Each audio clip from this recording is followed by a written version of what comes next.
Welcome to episode 56 of Oscar Sunday. I'm Austin Johnson. I'm Connor Eyzaguirre. And today we have Filmgazm co-founder Caleb Leger with us. How you doing, man?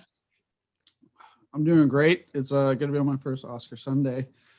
Yeah, talking about Toy Story, a movie that I think we all have as a 10 on the website. Pretty easy for us to talk about, and I actually want to start off just bullshitting about Pixar, if that's cool with you guys. I think there's 24 movies now after Luca. But I texted you, Connor, and I see that you have not seen Cars 2, Monsters University, The Good Dinosaur, and Cars 3. Is that correct? Yeah, and then you know what? I feel like I'm not missing much. No, you aren't. You aren't. I would say Monsters University you should see just for kind of, I know you love that first one from 2001. And then Caleb, you have not seen Cars 2, The Good Dinosaur, Cars 3, Soul, and Luca. Is that correct? Yes. Okay. Yeah. The lesser ones I haven't seen minus Soul because of other obligations from last year. But yeah, I really want to see Soul. Yeah, I know Onward is kind of special for this group. We all really dig that one. That's one of the more recent ones. So that leaves us with 18 movies if I took out the ones that you guys have not seen. So what I've done here is I've created a random bracket of all those movies. And I want, since we have three of us here, normally it's just two of us, we can properly vote. And there will always be a movie that wins each round. So I did this pretty randomly because I didn't want to seed them based on my, favorites or anything. Yeah. I just kind of threw them into a randomizer and put them in that order. So there is, because there's 18, it's kind of a weird number for a bracket. There's two quote unquote play-in games, if that's what you call it. So the first matchup would be Cars 2006 versus Brave 2012. Oh, to me that's a no-brainer. What do you think? I'm gonna go with Cars personally. Yeah, that's Cars for me too. I did not like Brave. I'd go Brave there, honestly. Cars definitely goes through, but I think Brave, my favorite part about it is the Pixar theory really hones in on Brave. And there's a moment with the witch where a lot of people believe that to be Boo from Monsters, Inc. Okay. And that she has all these kind of sculptures and whatnot out of wood, in her like workshop. And one of them is Sully.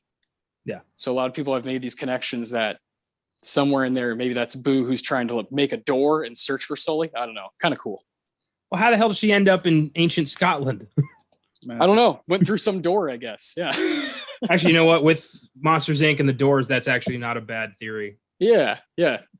So you never know. And there's also a Pizza Planet truck on her workshop table, so that's lovely. Brave, but Cars is solid. Brave was so boring and redundant. I felt like I'd seen that movie a million times. It didn't stand out. Whereas Cars at least is funny, has some heart. The characters are memorable. It's not Pixar's greatest hour, but I'd watch Cars again. So I'll say if I were to for me, both of these personally are just not in my top tier of Disney Pixar collaborations. Yeah. No. So, but I've gone back to Cars more than I have gone back to Brave. I think I've seen Brave once, and whenever someone else is watching it, I just happen to be around. I've never, gone back to watch it myself. So that's why for me it was Cars. I have gone back to that one a couple more times. Yeah, that's totally fair. I understand that. I think Owen Wilson is just spectacular in Cars as Lightning McQueen. That kind of helps it a lot. That character is pretty entertaining. And Mater wasn't overused like you got in the sequels. Yeah, that's true. And just to hear the phrase "I'm in hillbilly hell" come out of a Disney movie is pretty special. Yeah, that is pretty great. All right, well, Cars gets the first win today. Brave is done. See you later. Next playing game would be Onward versus Incredibles 2. Another easy one for me. I did not really care for Incredibles 2. I felt it was more of a kids movie, took away a lot of the darker themes from the first film, whereas Onward is a near masterpiece. So I go Onward. Yeah, I know. I think I'm the odd man out in the group, and that I did like Incredibles 2. But, it's all right. No, it's easy for me to. Onward it's a beautiful movie in my opinion, and yeah, I'm going with Onward. That movie was amazing. Yeah, clean sweep. I also vote for Onward. I thought that was a pretty captivating movie, and then Chris Pratt and Tom Holland both were spectacular. I love their connection. Kind of, I believe them that they could play brothers in real life in a movie as well. That would be really cool. Yeah, for sure. That movie, just the way it created this, postmodern fantasy landscape was so cool, but also the relationship between the brothers and their father is so real. It was just perfect. I was so surprised with that one. Yeah. It's good. And I always still laugh when he's like sending the van off. Oh, that's the best. It's one of the funniest scenes. It's so good. I talked about that on our sneak preview last week. Yeah, that's one of my favorite Pixar moments, the galloping van like to the gates of Valhalla. It's so fucking awesome. Yeah, it really is. Onward is one of the most unique Pixar movies, I think, just with its storytelling, just the plot devices that they use, and that kind of humor, I think, is really rewarding for viewers like us. It felt really good to have one like that. This next matchup, really from here on out, these are pretty tough. So I'm just going to start with Toy Story 3 versus WALL-E. That's not that tough. I think it is. WALL-E's cute. WALL-E's enjoyable. I like WALL-E, but Toy Story 3 is a perfect conclusion. I know we got a 4, but 3 is a perfect conclusion. And it's just, it's Toy Story 3 for me. Yeah, this one I'm not gonna lie, is easy for me too. WALL-E is a good movie, it's cute. But like Connor, I'm Toy Story 3. I was probably one of the oldest human beings in that theater, damn near crying towards the end. Yeah. So yeah. Yeah, it gets my vote as well. But I love WALL-E. I think it's just like Onward, it's very unique and it's completely its own thing. That's true. And it's definitely trying to say something pretty meaningful, It's a great love story. Yeah, definitely. I just think Toy Story 3 is made for a certain audience. It's made for the people who grew up with Toy Story. Yeah. Who are seeing this with their kids now, possibly, and just remembering, how much this franchise has meant to them. And that's special. Yeah, I agree. It like you said, that that moment when they're essentially looks like they're all gonna die. Oh boy. That is a huge moment for people who were born in 1985 to 2000. It's just people who, like you said, grew up with it, and that I remember that theater experience still right now. Just how packed it was with people of all different ages. But like you guys said, it seemed like we were there individually for like, I need this. Yeah. And there were a lot of families there, and then there's people like us who were, teenagers or in their early 20s who were just, no, I need to know what happens to these toys. And that's really powerful. One of my favorite franchises of all time is the Toy Story. All 4 of those are so cool. Let's see here. Let's do Up versus Monsters Inc. Okay, now it's difficult. That's actually a tough one. Here we go. Oh. Shit. Oh boy. All right. Well, pros and cons. Okay, Monsters Inc. Yeah. Their 3rd or 4th film, and 4th. Yeah. Such a beautifully animated story. Really funny. Up. Really sad, but also really funny, but beautifully animated as well. Iconic score. Oh God, this is tough. Yeah, this is tough. I'm going to let nostalgia and my age show here, but I'm just going to go with Monsters Inc. I was younger when it came out. I've watched it longer, but God, that's tough because Up is a beautiful movie. Yeah. Up is breathtaking. But I'm also voting Monsters Inc. I had it in my top 5. It's kind of solidified in there, and definitely the Steve Buscemi's performance is one of my probably 3 or 4 favorite things that Pixar has done. Is that character, and solely John Goodman. He's just unbelievable. Billy Crystal. These people really take it home. Up, probably has the most effective 15 minutes of Pixar's history. Yeah. But as a whole movie, I'm gonna go Monsters Inc. Can you hear that? It's the winds of change. I always love that. Anyway, Up. I agree with you. The first 15 minutes are gorgeous. It's a beautiful love story. The saddest thing Pixar's, well, there's a rival, but it's up there in the saddest thing Pixar's ever done. Yeah. But I think the rest of the movie isn't as memorable. It's kind of like Full Metal Jacket for me. Like, it's a great beginning, and then once they go to South America and the bird and all that, I kind of lose focus. So I am going to go Monsters Inc. as well. I think with that, okay, it's like you get so invested in that opening. Yeah. Because even I remember when I watched it the first time, I had heard about that opening forever. Yeah. So I was kind of late to the party on Up, and I was like, all right, let's watch Up. And after those 15 minutes, I was like, oh my God, what is life? And yeah. Like, it's an amazing 15 minutes. And yeah, the rest of the film's good, but it just strains you so much in those first 15 minutes. It's almost like they kind of, like I've said before, they blew the load early. It's a little. Yeah. Like, well, now you have to keep me invested for the rest of your hour and a half long movie. I saw Up opening weekend with my mom. Neither of us knew what to expect. The previews are, oh, funny, wacky adventure, old guy and a Boy Scout, and a big old weird bird having adventures in a balloon house. Yeah. And then we see it and we're like, oh my God. Like, we're both just like in tears 15 minutes of the movie. We're like, what is this? It's touching, but this is not what I expected to happen today. No. Yeah, it's so good, man. And that was their 10th movie. It's so weird to believe that was their 10th and we're on 24 already. Good God. Fucking crazy. That's that was tough. That was a good one. Let's go Inside Out versus Finding Dory. Okay. Finding Dory, it gets a lot of flack. I don't think it deserves it. I thought Finding Dory was, we didn't ask for it, but I think it's a great sequel that tells a really nice story, really sweet story. It's got some great moments, like the fish hijacking the truck. Yeah. I always find that great. But Inside Out is a miracle of animation. That film is so brilliant. And I'm going to go Inside Out. I'm going to concur and go with Inside Out as well. It, like you said, it's beautifully animated. The story, the theme to me is so fucking good in that movie about how to deal with your emotions, especially in what the story is telling, and like how, I don't know, it takes emotions and makes it so relatable. Yeah. For an audience, and it impressed me. The voice cast is so good in that.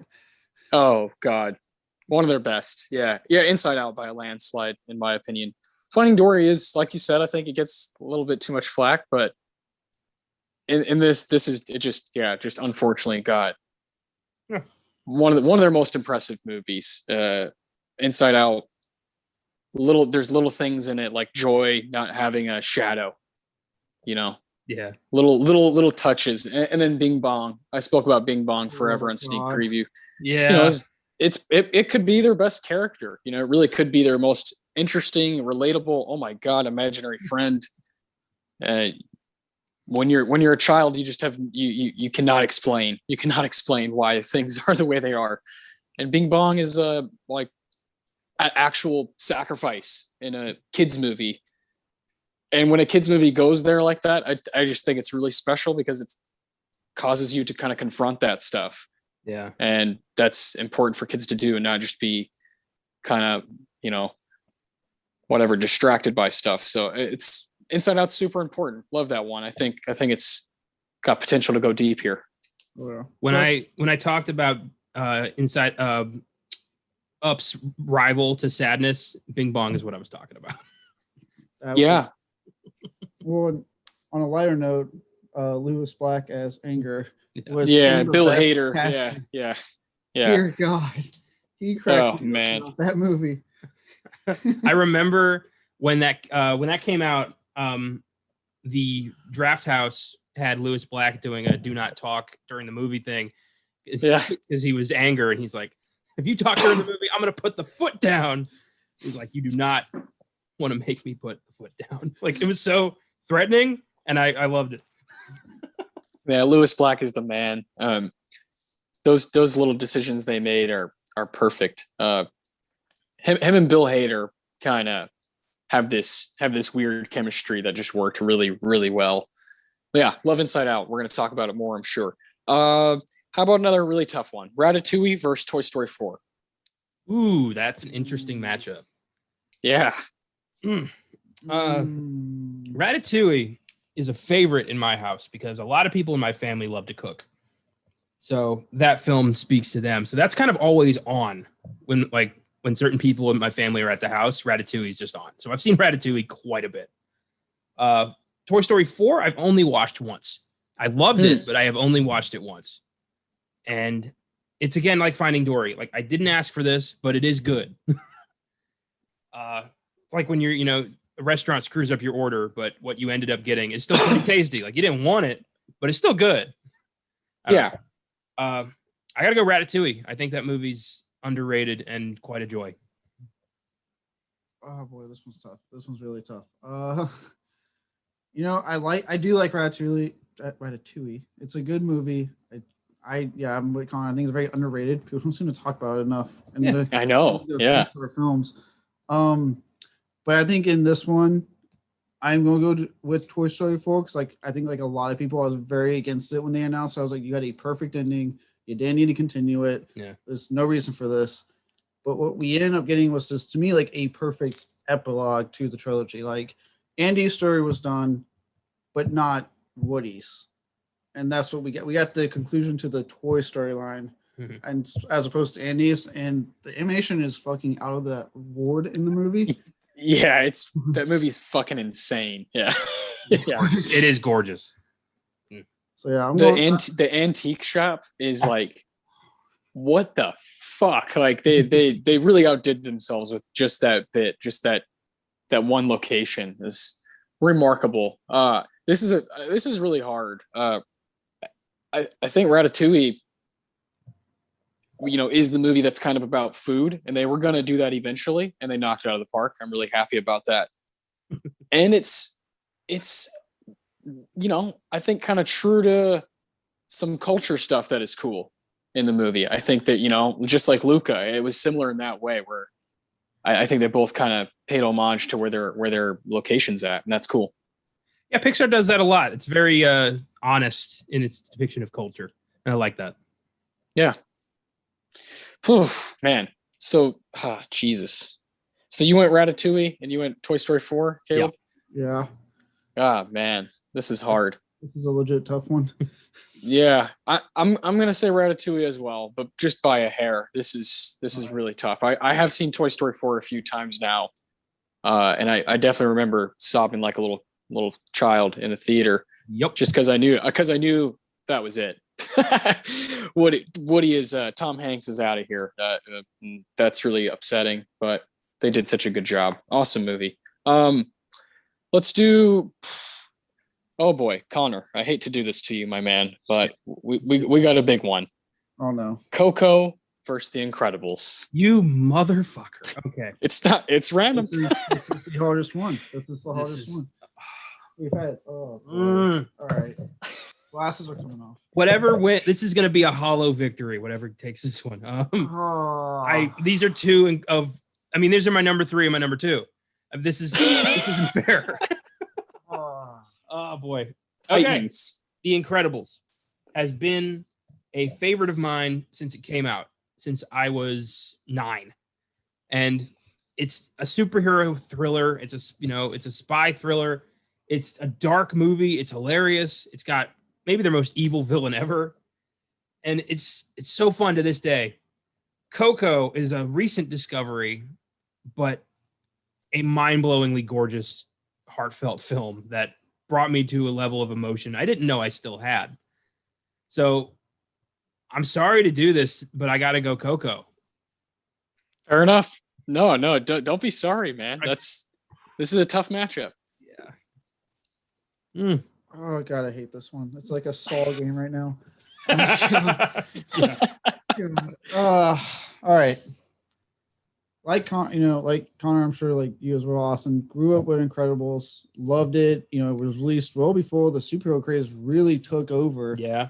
So it was like original. It was the original type of thing at the time. It's the best Fantastic Four movie ever made. Yeah. Yeah. Yeah. Yeah. The cast is excellent. It's funny as fuck. It's very smart. It's a great fucking movie. But at the same time, Coco is one of the most gorgeously animated, heartfelt, made me bawl like a baby at the end movies I've seen. And I, like Connor, I feel bad, but I'm giving the edge to Coco. Woo, but that's totally fair. That's totally fair. Yeah, either one of these could go to the kind of like the final four, either of these movies. They just happen to get matched up against each other. We're going to have another one right after this that's the same way. Both arguably just through and through masterpieces. The Incredibles and Coco. The Incredibles gets my vote mostly due to I've seen it so many goddamn times, and I've seen Coco twice. All the way through. Coco has been on at my apartment a ton though. Willow, my daughter, loves it. Mostly because of the colors. The colors are just they're kind of intoxicating. It's pretty amazing. And there's little tidbits about that. When music's playing, his fingers are doing actually what would happen. It's pretty cool how the attention to detail on Coco. But the Incredibles, they say The Dark Knight and Iron Man save superhero movies. No, The Incredibles save superhero movies. And it has a lightning screenplay and a villain that actually goes there, actually executes. And we pretty much see it. It's one of their best scenes ever. And then you have Mr. Incredible running and he's getting shot by these black blobs that are sucking him down. And oh man, like, that's some of my favorite stuff in any movie, any action or superhero movie ever, not just animated. And it gets my vote because of that, just over and over, that repetition. But there's no loser here. No, not at all. This is an impossible. I mean, Coco, the animation of that film, the layers they go to, the detail in the Land of the Dead is so beautiful. And the way it explores Mexican culture is so exciting and so like inviting. And even then, like the villain in Coco, I'd argue is just as evil as Syndrome. For sure. Yeah, for sure. Yeah. Super dark. Yeah, it's God, the revelations, the twists, the music, it's so powerful. And it beats The Incredibles by such a small margin. I want to stress that. I love The Incredibles to death. Yeah. Coco moved me in a very unique way. So yeah. Damn. Yeah, let me stress that too. I love Incredibles. This is not any hatred against Incredibles. God, but yeah, Coco, it's like a slight edge. Like what they achieved with Coco is astounding. But I mean, God, what they achieved with Incredibles is outstanding. I mean, of all the sequels that have ever been demanded for a superhero film, that's been the most demanded sequel I have seen from fans compared to MCU and DC movies, even. Yeah. Yeah, true.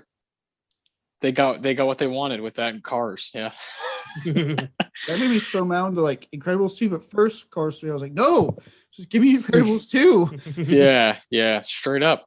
Oh man, what a tough matchup. I love it. Coco moves on to the next round. Let's see. Finding Nemo versus A Bug's Life. Jesus Christ. Damn. That's interesting. Finding Nemo is one of Pixar's, I'd argue, full-blown dramas almost. Like, in my opinion. Yeah. And it's gorgeous. It's beautiful. I mean, for 2003, it still looks incredibly vibrant. Oh, yeah. Whereas A Bug's Life came out in 98. It was their second film. It's about bugs. Ants taking on grasshoppers. And yet it's hilarious and fun and also sports a psychotic, crazy villain. Probably my favorite villain of all Pixar. Yeah. Holy shit. The whole thing with the bird is so good. The circus bugs. Like I gotta go Bug's Life. Man. Yeah, again, this is tough. I love Finding Nemo. I've seen it hundreds and hundreds of times. It has a really great story. It's one of the few movies I like Ellen, and Yeah, not to be like probably, rude to Ellen, she's really funny in it. And there's so many like moments I just remember from that movie, but Bugs Life has been in my rotation since I was a child. I think it was like what we own on VHS was the Toy Story films and Bugs Life. So I watched the shit out of Bugs Life. I'm still very fond of it. I don't give a shit what people say about that and Ants because I know they got released the same year. Oh, fuck Ants. Yeah, fuck Ants. But yeah, I'm going Bugs Life. It's nostalgia on there. One place in my heart. I'm more surprised at how well it holds up for me, Bugs Life, because that movie's, like over almost. Well, it's 23 years old. 23 years old. There we go. I can't math. Crazy. And it's still so much fun. Yeah, boom. Well, if you take into account, it came out after Toy Story, so they had the monster hit with that. Yes. Followed over Bugs Life, and that was still to me a really good movie. Yeah, might be my favorite Randy Newman score, Bugs Life. Oh man, yeah. Oh, this is really hard, as you know, Connor. Both of these were in my top 5. Yeah. But A Bug's Life, beats it by a hair. Finding Nemo is one of their most gorgeous movies, I think. The fact that it came out 18 years ago is pretty.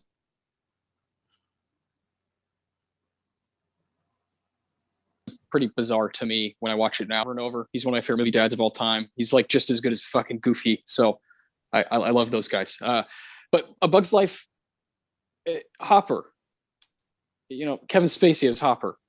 I mean, at one point he says, first rule of leadership, everything is your fault.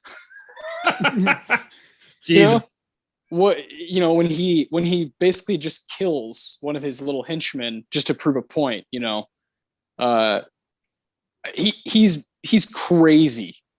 He's very similar to a lot of villains that I love in live action, but he's just as scary, and he's a fucking grasshopper, like, and his whole philosophy of just, we have to keep them in line is I've seen it a million times, but I love when it's done well, and A Bug's Life does it perfectly. Definitely gets my vote too.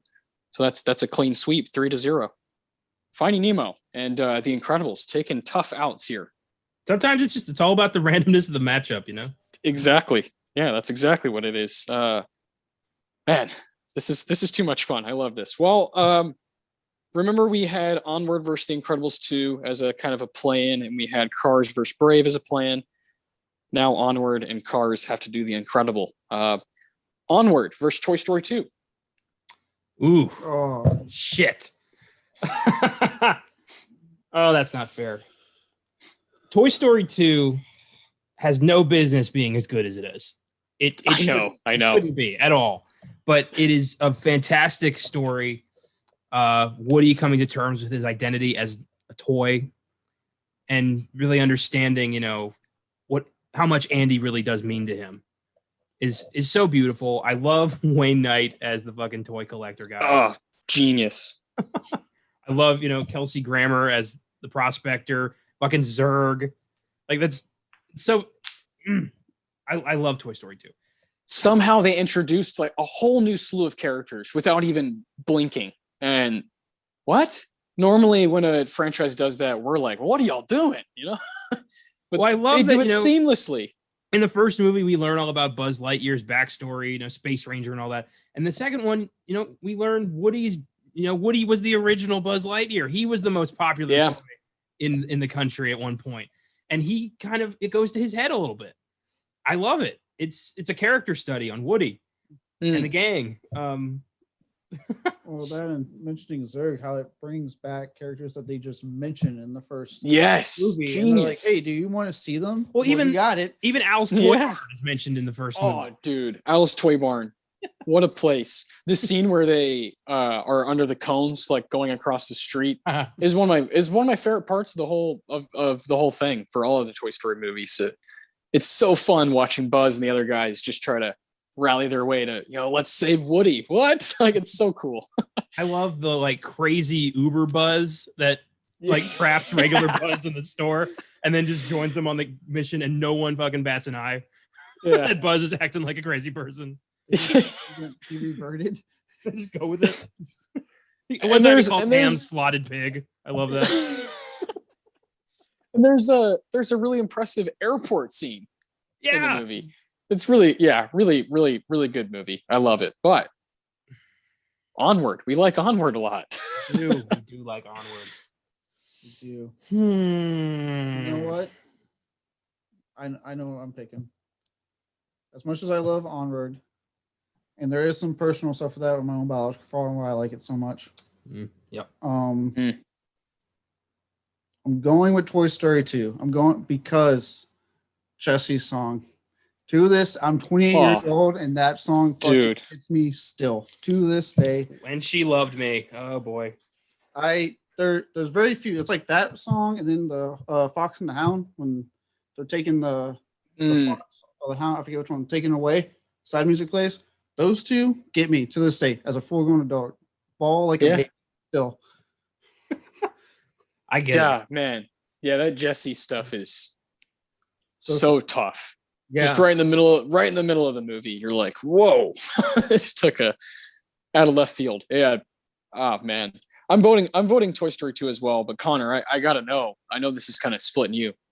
I know. I got to know, Connor. What are we going with here? Onward really touched me. It showed me, a really cool story about family and what family really means to everybody individually.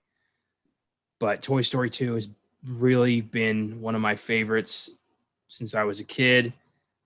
And I'm going to go Toy Story 2. It Sounds good. A rare sequel that actually to me outshines the original. Ooh. I'll say it. And that Wow. Keep in mind, the first three films are all tens to me. So it's not like Yeah. It's like it outshines, but I mean they're still all perfect films to me. Yeah, I get you. I understand. Well, how about this? The first one, Toy Story versus Cars. Oh, do we even have to? Toy Story. No. I mean, come on. 3-0. 3-0. All right.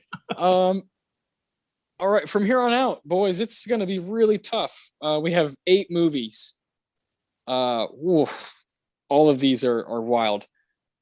Let's stay in the Toy Story realm. Let's go Toy Story 3 versus Inside Out. That'll be the first matchup we do for this round.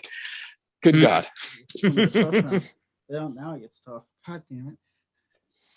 I think Toy Story 3 messes with your emotions in a completely different way that Inside Out does.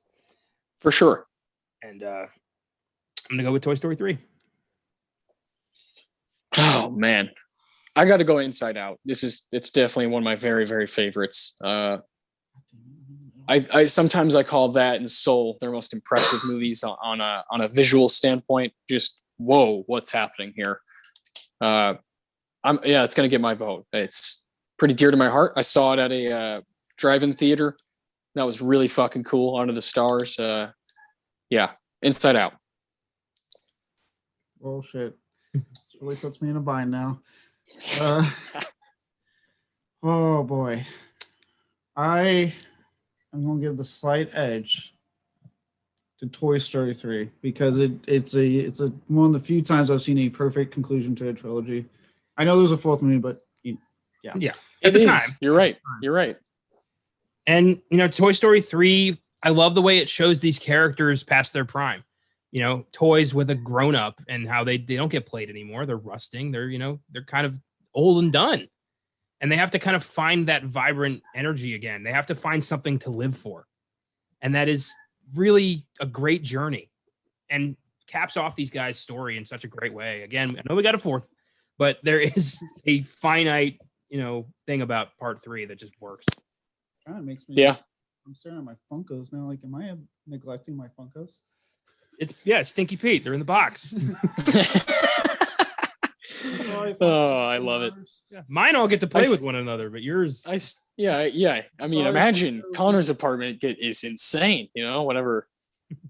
Maybe it's not the cat knocking over all my shit. Maybe it's my toys. I should be worried. The only one out is Freddy. No, that's terrifying. And it's 8-bit. I'll take him. Yeah. We can handle that. Oh my God. All right, Toy Story 3 takes out takes out Inside Out. That's tough stuff. One of my personal favorites. Gone. That was a tough one. Wow. That one and The Incredibles are tough to swallow being out. But shit, so is Finding Nemo. So is Up. Yeah. Let's see. Let's do Monsters Inc. versus A Bug's Life. Ooh, that's interesting. Yeah. That's tough in a weird sort of way. 1998 versus 2001. Monsters Inc. was in my top 5. Bug's Life was not. But then again, that was 4 days ago. Yeah. Changes every day. So long ago. Oh boy. Oh, I'm really kind of just, I'm narrowing immediately to Hopper versus Randall, because that's a lot of these films for me are defined by their villain. And Hopper, even as a grasshopper, I feel like he could kick Randall's ass. Oh yeah, no doubt. You know what's funny? These are the 2 films with the mobile home with the Pizza Planet truck right outside. Yes. Both of these films have that. Yes, that's right. Oh shit! Randall gets sent through a door to the Bug's Life dimension. Yeah, and he's get the gator. They beat him. Yeah. Mama, there's a gator. God, I love Pixar. Fuck. Oh man. I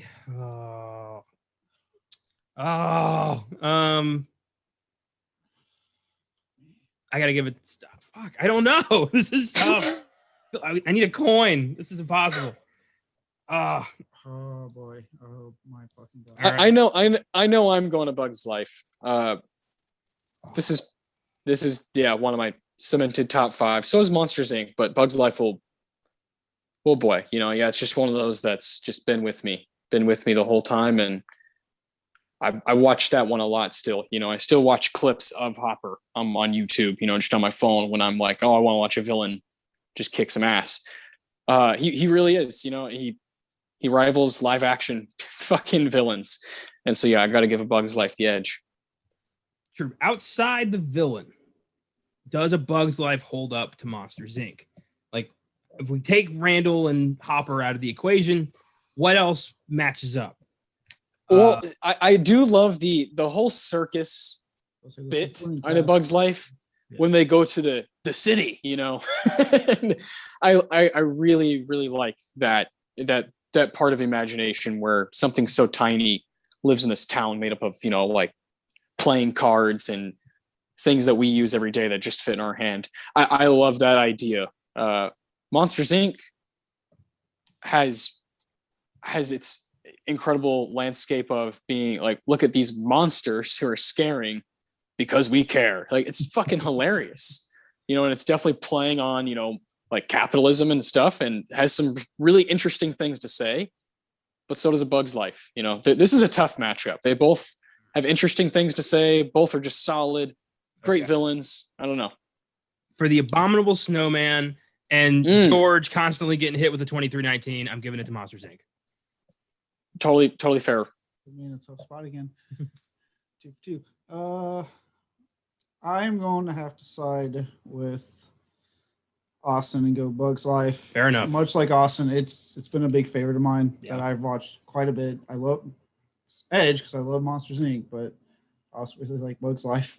I get it. Yeah. Again, no losers here. Yeah, for sure. That's a really, really good matchup. The CDA is definitely one of Monsters Inc.'s best things. How about what's her name? Roz. She's one of their most interesting characters. And the voice is so good. Love both of those. Man, Connor, I hate to do this to you again. Toy Story versus Coco. Fuck you! Oh my god! I did the exact thing on Monday. Oh my god! Oh, what's it going to be, big guy? That's the way the cookie crumbles. Oh, my childhood versus, current Connor. What is? Yeah. Yes. You as an adult with Pixar and you as a child. Shit. Your whole life is flashing before your eyes. Oh man, I want to play a game. Toy Story is beautiful, but it's never made me cry like Coco did.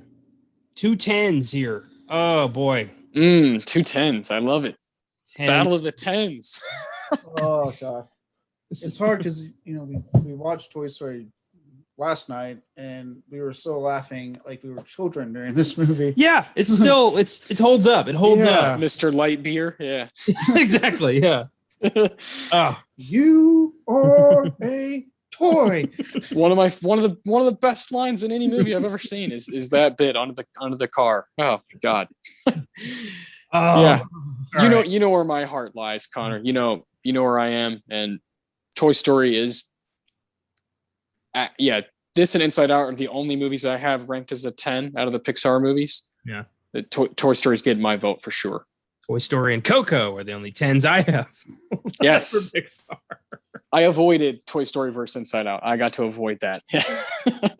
Oh. Well, Go ahead. I'm very curious on what you're going to say.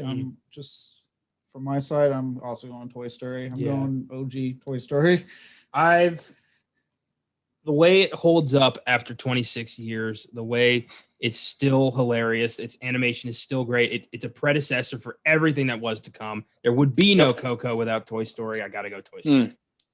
The 4K on the TV last night. Oh, it popped. It is nice. Maybe the toughest sweep of this whole thing is a 3-0 Toy Story to Coco. Coco doesn't deserve to get a 0. A masterpiece. I think I said on sneak preview that of those 2017 movies, it really is one of the most impressive movies from the year. I think it's right up there with, like Get Out. It's just, you got to see it. You got to see it. If you love movies and that are kind of for everybody, that don't stick with one genre, Coco is it for people who like movies. Toy Story. Moving on to the final four, as we all knew it would. Toy Story 2 versus Ratatouille. I'm going Toy Story 2. Toy Story 2. That's kind of a no-brainer for me. Yeah. Man, this is hard. No, I know we just Go said ahead. like Ratatouille is like underrated, but like no offense, I'm going Toy Story 2. I fucking love Toy Story 2. Toy Story 2 is rated just perfectly. Yeah, that's true. It is rated just fine. Ratatouille, I would say, has that title of most underrated Pixar movie. It comes in between an interesting, Cars comes out in 2006. This comes out, Ratatouille comes out in 2007. And then shortly after you have WALL-E in 2008 and then Up in 2009. So it's kind of wedged in between this one that made a shit ton of money and every kid loved it in Cars. And then WALL-E and Up, which are seen as these masterpieces, which were, up for all kinds of awards and whatnot. But Ratatouille deserves to be talked about. Deserves to be mentioned, Well, Ratatouille was also up for a bunch of Oscars. Like it was nominated for for sure. Yeah. But you don't hear it being talked about like Cars, WALL-E, and Up. It is weird. Yeah, I don't see a lot of people mention it like they do other Pixar movies. I think if it was around Brave and Cars 3, maybe, or something like that, maybe it would have or Cars 2 comes out in 2011, Brave is 2012. So maybe if it was in between there, I just feel like it had a hard life to live in that mix of what Pixar was doing. Sometimes time is everything with these movie releases. Yeah. Some stuff because of it. I've seen it happen. I know, like me being a big horror buff, I've seen it happen all the time where they just like, let's release it now when no one's going to watch it. Yeah. And sure enough, it slips through the cracks, but it gets like this big following after. Yes.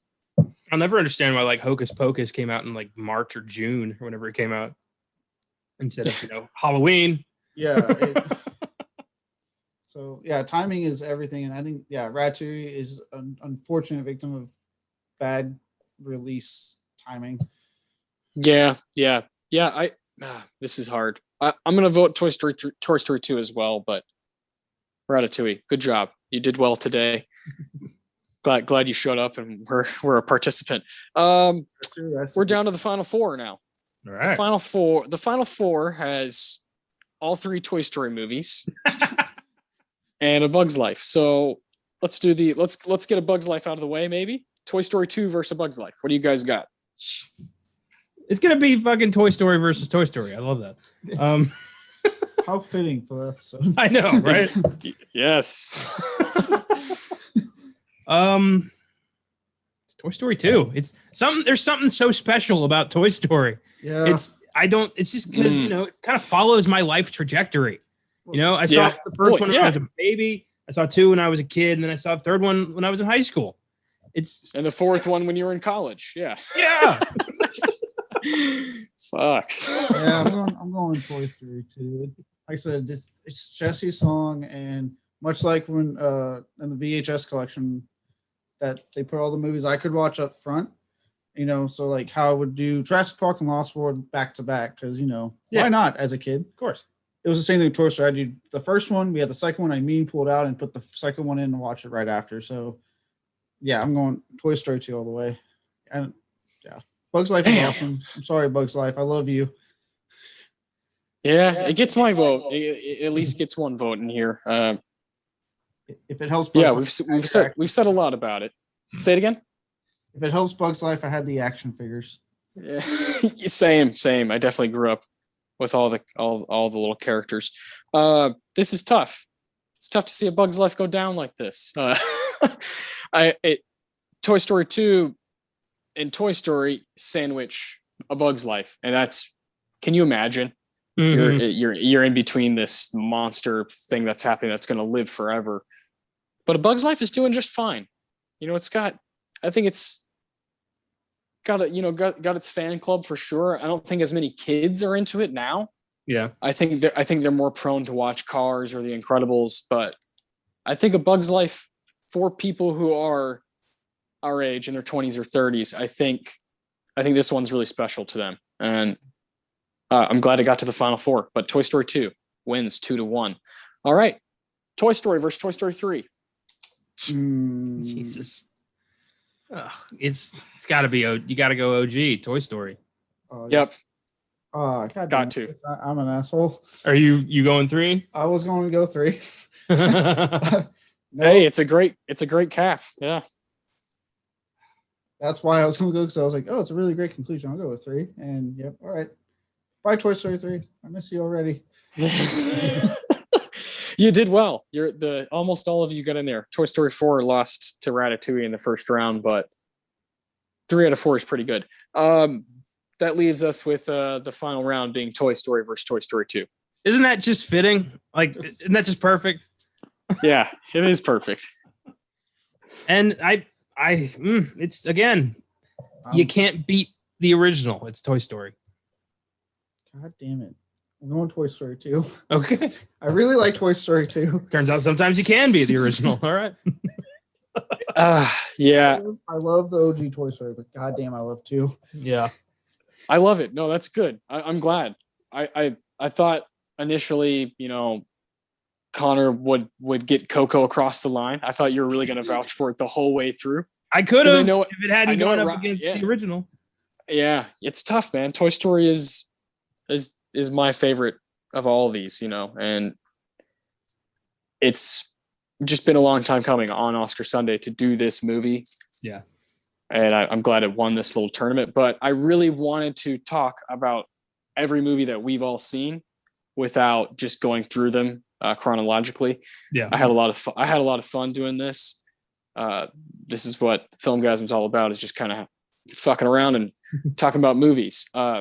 Now, Toy Story, it's a good segue. 1995. Connor and I were born that year. Caleb, was that same year for you? I was born in 92, so I was 92. Okay, so you were 3. Did you see this in theaters or? I don't think I was taken to theaters. My parents picked it up on VHS for hopefully the older listeners that still remember VHS. Yeah. They picked it on VHS, and it was in like my top rotation. Like when it came to Disney Pixar films in general that I grew up with, it was like Toy Story 2, Bugs Life, and Lion King. I constantly was playing, and so I wore that VHS tape out. Yeah, for sure. And I really wish I could have seen this one in theaters. My first theater movie was A Bug's Life. I was 3 years old. That was the first movie I saw in theaters. So it's always in my heart. But Toy Story coming out the year I was born, I definitely feel a sense of pride in that it was a baby when I was a baby, and it is now aged like fine wine throughout my entire life. And I know, Connor, you're in the same boat. It is probably one of my 5 to 10 most watched movies in my life, like where I've seen it more than anything else. It's somewhere in there. It might be number one. I might be remembering incorrectly, but it's definitely in the top 10. That's for sure. That's 100%. And my God, when I watched it this morning, I think I had the most fun I ever have watching it. I was by myself, and I was about to go to work, and I was like, oh, it's an hour and fucking 20 minutes. Yeah. It's smooth as butter. It's really a perfect 90s movie too, where it just kind of has this touch to it, where it's pre all this bullshit, pre phones and everything, and it has this kind of just grace to it, where you're like, what? How does this movie do this in such a short span and rip my emotions around, and make me laugh, make me scared, all these different things.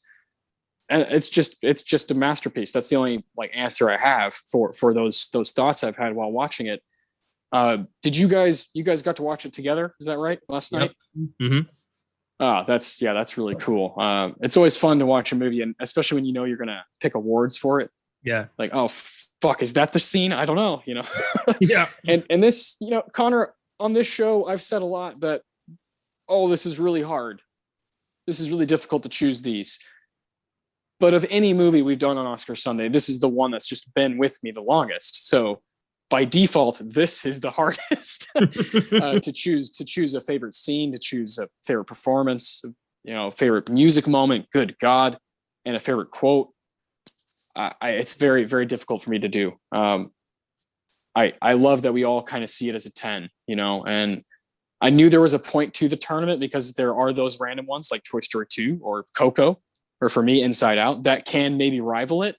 But at the end of the day, it's so cool that the very first Pixar movie stands the strongest with all of us.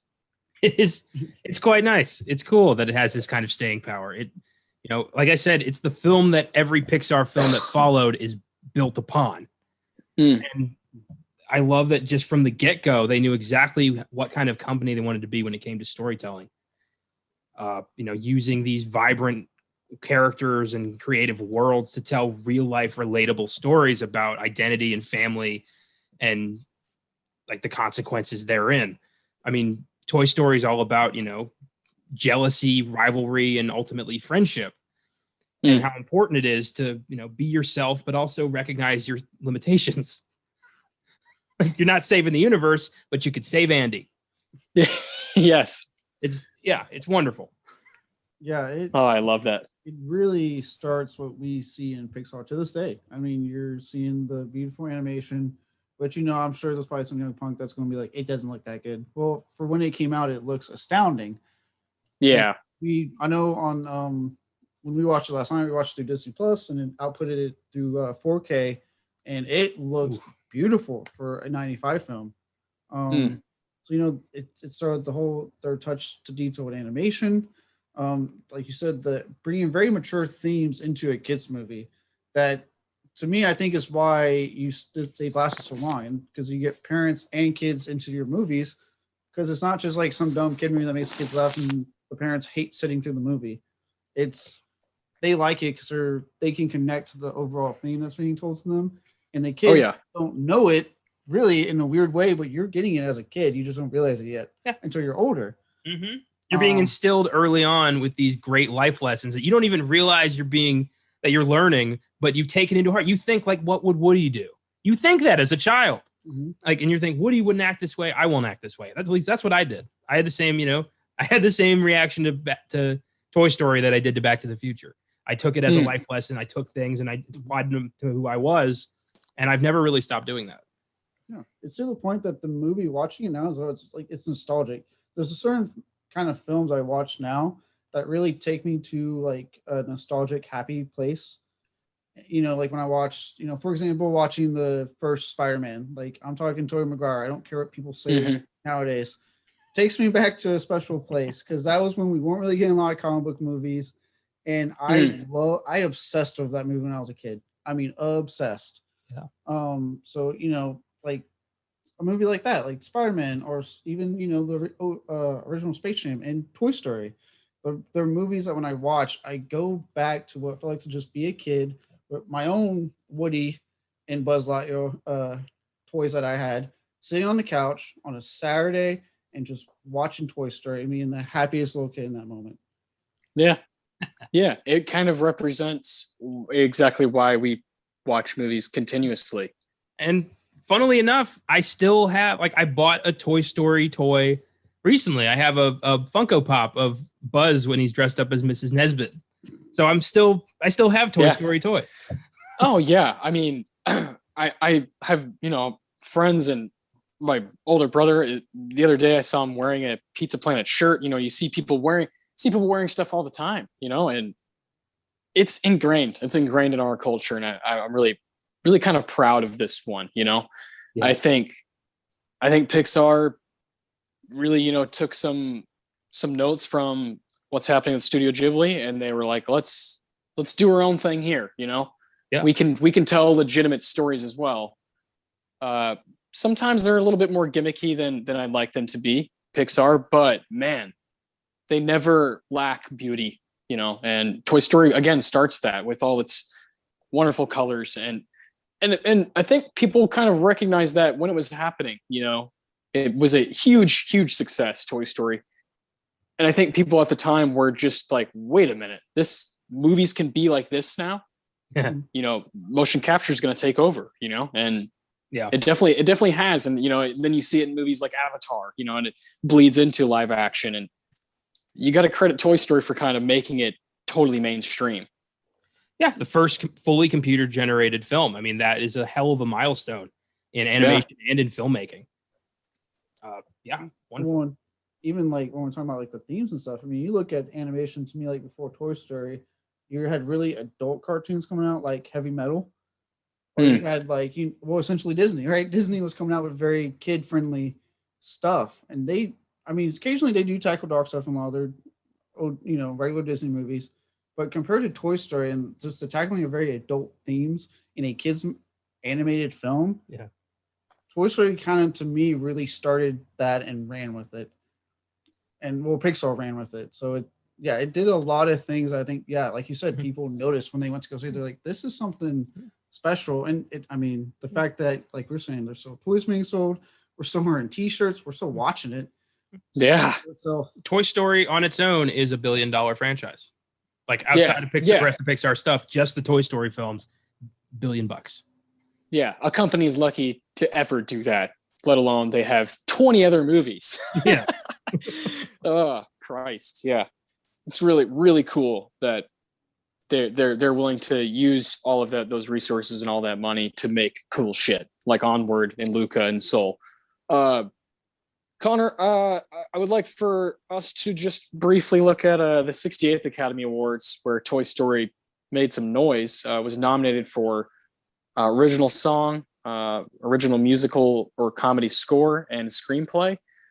And then, of course, it got the honorary award to John Lasseter for what we were just talking about, for basically being the first computer-generated movie, feature-length film. So very cool stuff. And then it's, 6 years later at the 74th Academy Awards, when they introduced the Best Animated category, and Shrek beat Monsters, Inc. Really cool battle between those two. And Pixar has won 10 of those. So you would think that they would have won in 95 as well. They probably would have won in 98 and probably would have won in 99. So, but it did win in 2010 and 2019 for Toy Story 3 and 4. Yeah, no, I'm saying there's been 10 Best Animated wins for Pixar altogether. Well, I'm saying that, like, you know, Toy Story 1 and 2 didn't win it, but 3 and 4 did, and like, yeah, it's just cool. Yeah. I assure you that they would have won if the category would have been around. Yeah. Yeah. Yeah, true. Let it be known I will do my best to help on this part. I am putting away, it's a brief few categories. I'm putting away what I always say about the Oscars on our other podcast, and I'm fully involved with you guys on this. I promise.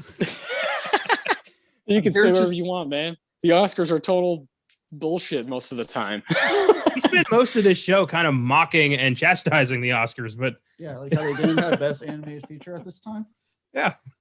Yeah, it's really frustrating. Well, I do think one of my favorite animated movies, I think Princess Mononoke would have been a winner in 97.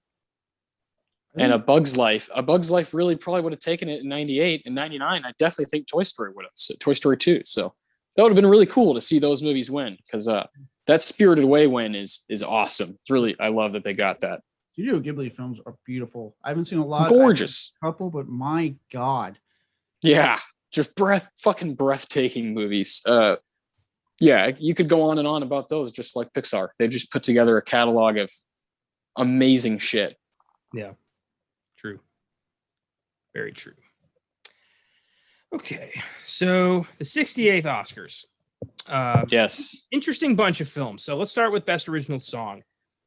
We have Dead Man Walkin' from Dead Man Walking. Have You Ever Really Loved a Woman from Don Juan DeMarco. Moonlight from Sabrina. You've Got a Friend in Me from Toy Story. And the winner, Colors of the Wind from Pocahontas. Oh boy. Disney versus Pixar. Yeah.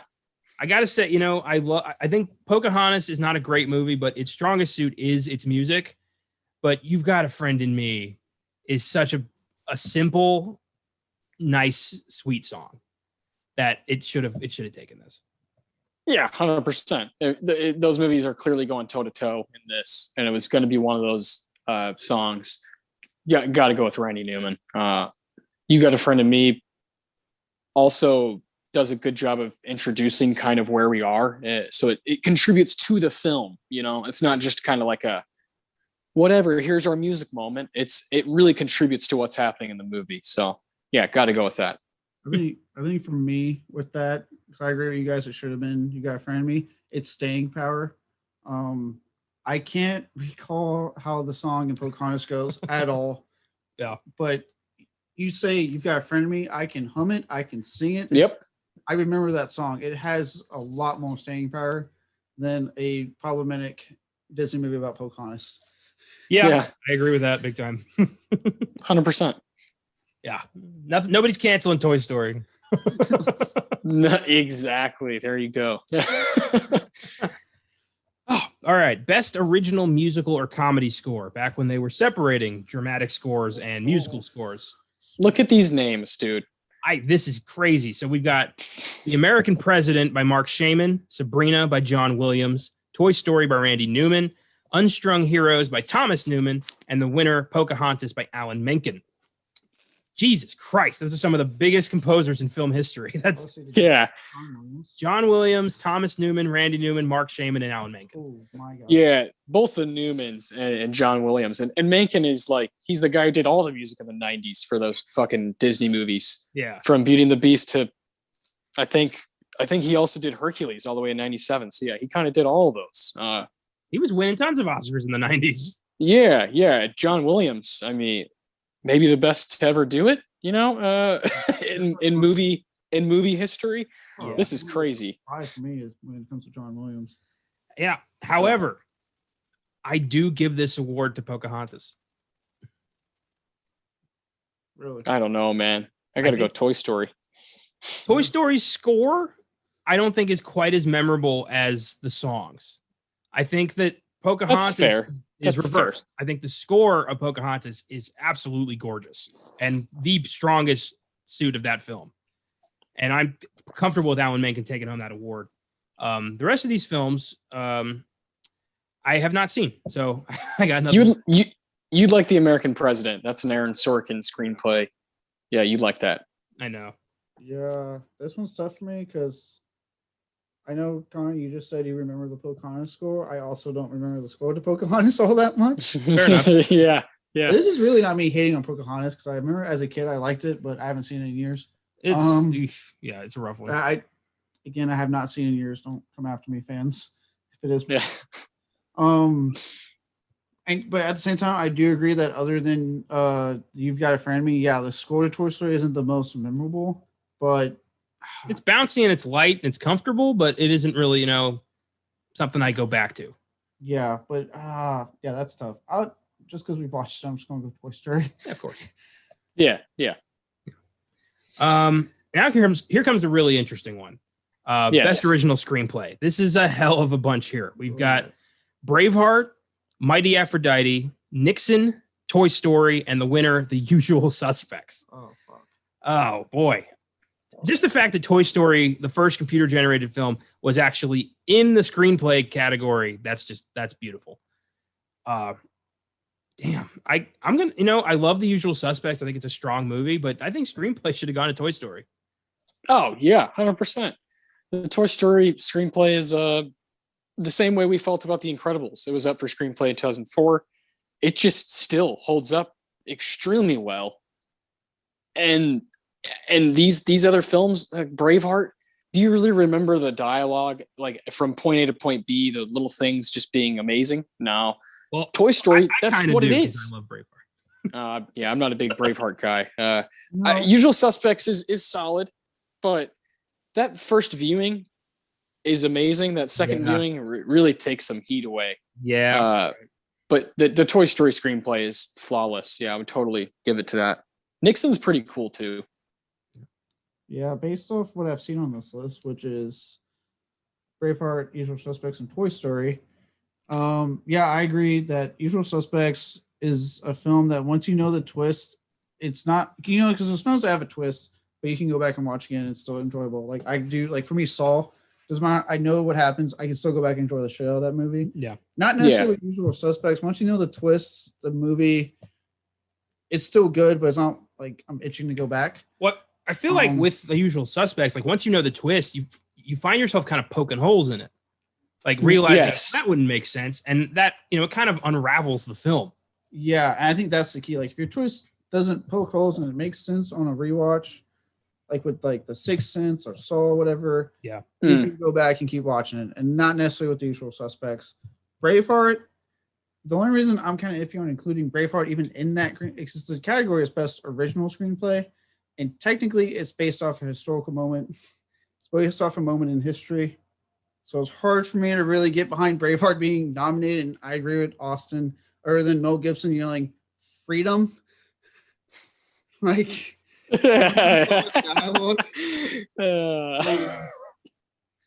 so that's fantastic. Yeah, it happened. Like it's a historical event. I'm sorry, I'm not impressed with a screenplay that's a historical event. Well, so was Nixon, but that's there. Like Nixon happened. Nixon happened.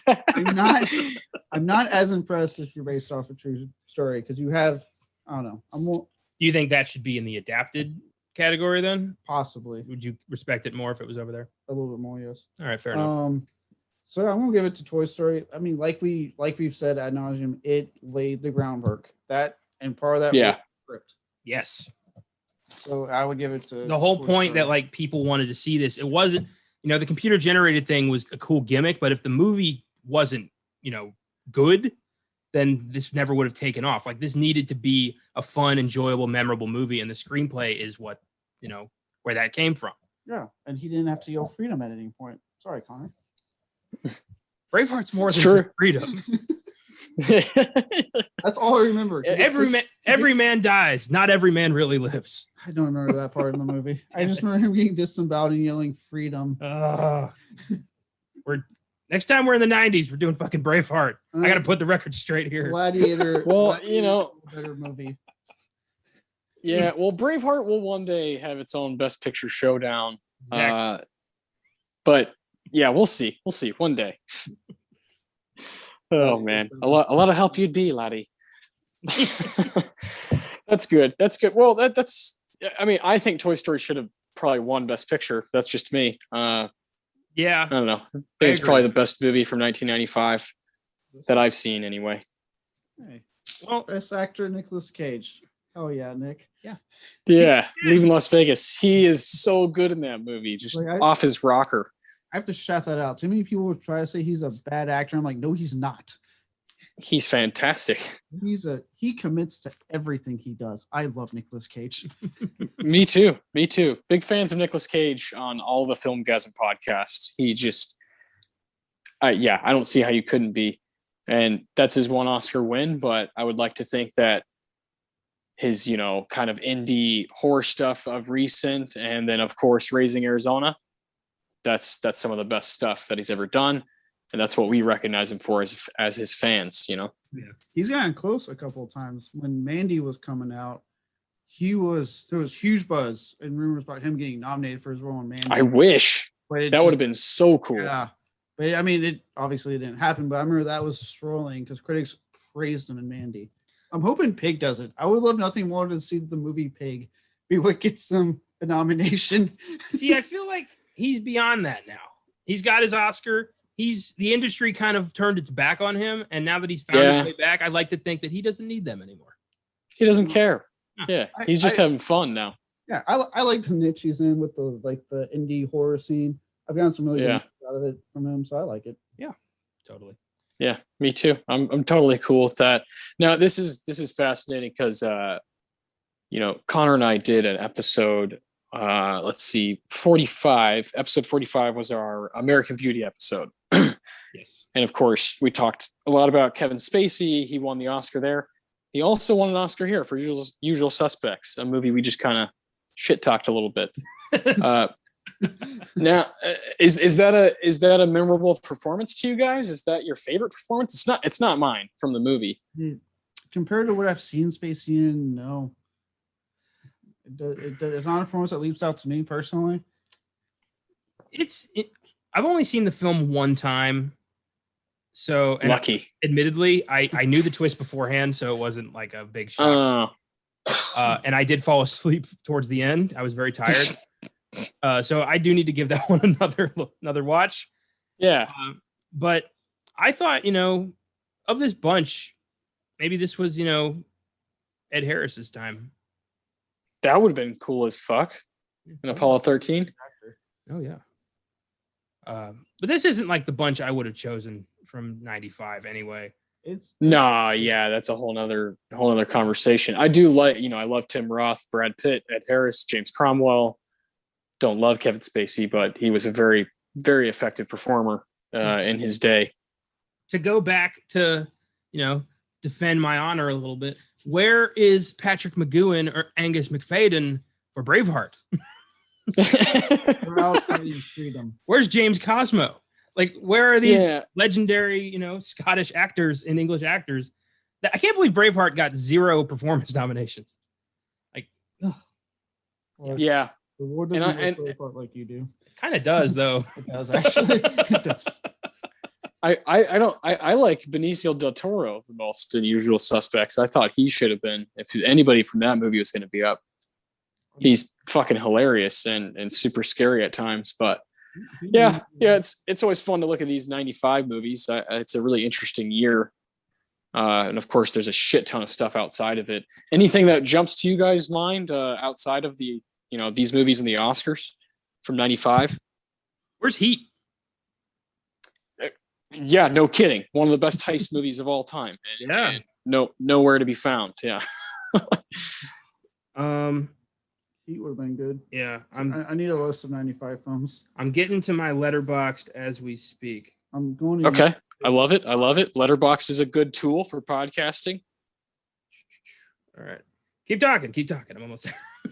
95. Well, for me, that's when Jumanji comes out, so that's always fun. That's a good one. I would have nominated Robin Williams for something. I love Jumanji. Jonathan Hyde, Best Supporting Actor, Jumanji. That would have been really cool. Van Pelt. Tommy Boy, come on. Tommy Boy. Friday, one of my favorite comedies ever. 7, David Fincher. 7. Fucking Casino. Oh, here's a good shout out. Quick and the Dead. There you go. Badass underrated Western. Sam Raimi's Western. Mortal Kombat didn't get nominated for its kick-ass song. That would have been cool. Billy Madison, Heavyweights. I know you're a fan of Kids. Oh yeah, Die Hard with a Vengeance. That's That would have been actually pretty good because I like that sequel a lot. Basketball Diaries, Clocker, Spike Lee. That's a cool movie. Yeah, 95 is fucking stacked. Yeah, pretty good year. Well, I mean, the Oscars, especially in the 20th century, doesn't usually reflect the popularity of the time when it comes to film. I said it. Quick shout out to our prior episode on Upgrade. I said on Upgrade, the Oscars, they just look at a certain time frame that movies are released. We don't know the Oscar season. Yeah. So they ignore stuff like in Upgrade. I talked about how great to me Logan Marshall Green is in that movie. Like me and Connor both agree. Like I know. I love the performance. He should have been, in my opinion, nominated that year. Yep. Lee Winnell should have been up for Best Director. That's just how it should be. Should have been up for a ton of technical awards, cinematography, that. The cinematography can't but because they only look at that, they ignore everything else. And because they have such a weird idea of like what constitutes an Oscar caliber film and what doesn't. Yeah. Even if it does even if it does get released for an Oscar season, it gets ignored sometimes. Yep. Oh, for sure. Yeah, movies. I think Hereditary was just on a fucking plate for them. Like, here's a movie that came out late in the summer. Every horror fan loves it. And people that are not horror fans are like, wait, what's Toni Collette doing? And what's going on here? That looks like an interesting role. What's Gabriel Byrne doing in this? And they see it, and they're fucking blown away. The movie is loved by everybody, all movie fans alike. And it's just sitting there for them. And they just ignore the shit out of it. They don't even, they don't even blink. People love this movie. People are seeing it in theaters. It made a lot of money. It did really well on Amazon Prime. And it's awesome. Why would that not be up for awards? It makes zero sense how they operate. Alone should have been nominated in that damn 100%. Yeah, she should have won. Yeah, the whole scene. I will always point to the scene when they're having dinner, and it's that tense dinner scene. Yeah, and fucking incredible. The sun pokes just a little bit too much, and she stands up and goes, "I am your fucking mother," and launches, and you're like, "Oh my god, it's fucking acting right there," in my opinion. Yeah. Well, it's what separates Hereditary from other horror movies that came out in 2018. It's also an incredible family drama. Incredible. Yeah. Super engaging, and it deals with demons and stuff. So that's rewarding for horror fans and rewarding for people who just like watching good movies. And I just don't understand. I think they did a good job of shouting out Get Out, and giving Jordan Peele some love, but that's just not enough. It's just not enough. It also feels like, we gave a horror movie a chance last year. Yep. That's right. And I don't like that. That's right. Neither do I. Yeah, it gets annoying because, growing up as a horror fan, like, I've seen the evolution from like, okay, we nominated a horror film like Silence of the Lambs, right? And it won awards, I believe. Yeah. 5. Yeah. Sorry, my knowledge on Oscars is terrible. You're good. But instead of calling it a horror film, they hid behind a wall and went, "Oh, it's a suspense movie. It's a thriller." Yeah. Bullshit. And I'm like, oh my fucking god. You liked a horror movie with some fucking grade A acting, production design, the whole 9, direction, everything. You liked it. It's fine. There's nothing wrong with that. But now we're seeing the new thing is either they do like what they did with Get Out. They do a quick little like, oh, we gave Get Out, diversity, and we did it. Horror, yeah.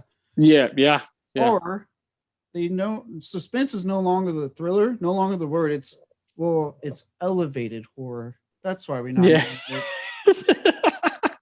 Fuck you. Yeah, elevated horror. Like, what? Deeper thinking horror. Yeah, it's really, really frustrating. I love some of the new kind of wave of A24 horror movies, but I do not like the way they are viewed. I do not like the way that the narrative is being built around them.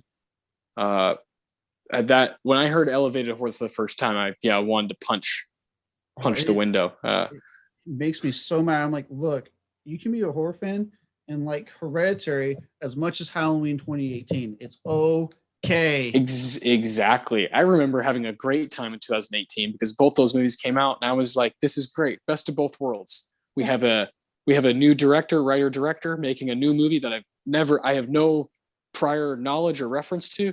And then we have a Halloween movie that might be their best work ever since the first one. That's fantastic. That's really cool. I love living in that world. I wish more people could. Yeah, I don't get these like restrictions people put on themselves. Like, I can't enjoy a horror movie. That's trash. But if it's elevated, then I can say that I liked it. Like, why are you doing this to yourself? Or if it becomes like Caleb is saying with Get Out, it becomes this cultural thing. Well, now I have to see it because everybody else is talking about it. Yeah. No. And then it takes away from the movie. It takes away from a movie like Get Out, which is a very good movie, you know. And that's frustrating. Yeah, I did not watch Get Out because I was like, it's this diverse black horror film. I watched it because I was curious when I heard Jordan Peele was doing a fucking horror movie. I was like, what? Yeah. Jordan Peele? Yeah, you got me. I'll see it. And then I saw the trailer. I was like, this looks fucking good. I'm seeing it. Yeah, life's too short. Enjoy things. Yeah. Put your walls down, especially your genre walls. It's no fun. I love that. Talking about horror movies. Let's also talk about Connor. You got something? I do want to point out, just for kicks, Batman Forever was nominated for 3 Oscars this year. So in 95, yeah. We might one day put that on the list. That would be so much fun. Yeah. Yes. Joel Schumacher, baby. How could we forget? Yeah, it's a crazy year. 95. Commented on the whole like oral sex thing. Yeah, Val Kilmer. I can't believe that shit. That's blowing up. Oh my god. I love the memes. I want to say that right now. The memes are great. Yeah. Fucking hell. Batman 95. Yes, I do. Yeah. Okay. Yeah. Oh boy. But people who don't, out of context, let's just leave them in the dust. Well, yeah, that might come up on sneak preview. It might not. You'll see. Look it up. Like Google search. Yeah, exactly. Definitely be careful. Turns out Batman actually does like cats. So let's move on. Oh my god, I love it. What do you guys think about giving some awards out to Toy Story? Fuck yeah, let's do this. Yeah, on that note, I love it. We've got 3 of us now today, so bear with us. We got the Quentin Tarantino Award for Best Line or Quote. We have the Ennio Morricone Award for Best Music Moment. We have the Philip Seymour Hoffman Award for the best performance of the movie. So that'll be the best vocal performance. And we have the Roger Deakins Award for the best scene of the movie. So Connor, let you start. Then Caleb, you can go and I'll finish us off. Okay. Sounds good. So my Tarantino, this was tough. There's some great memorable lines in this film. I have 2.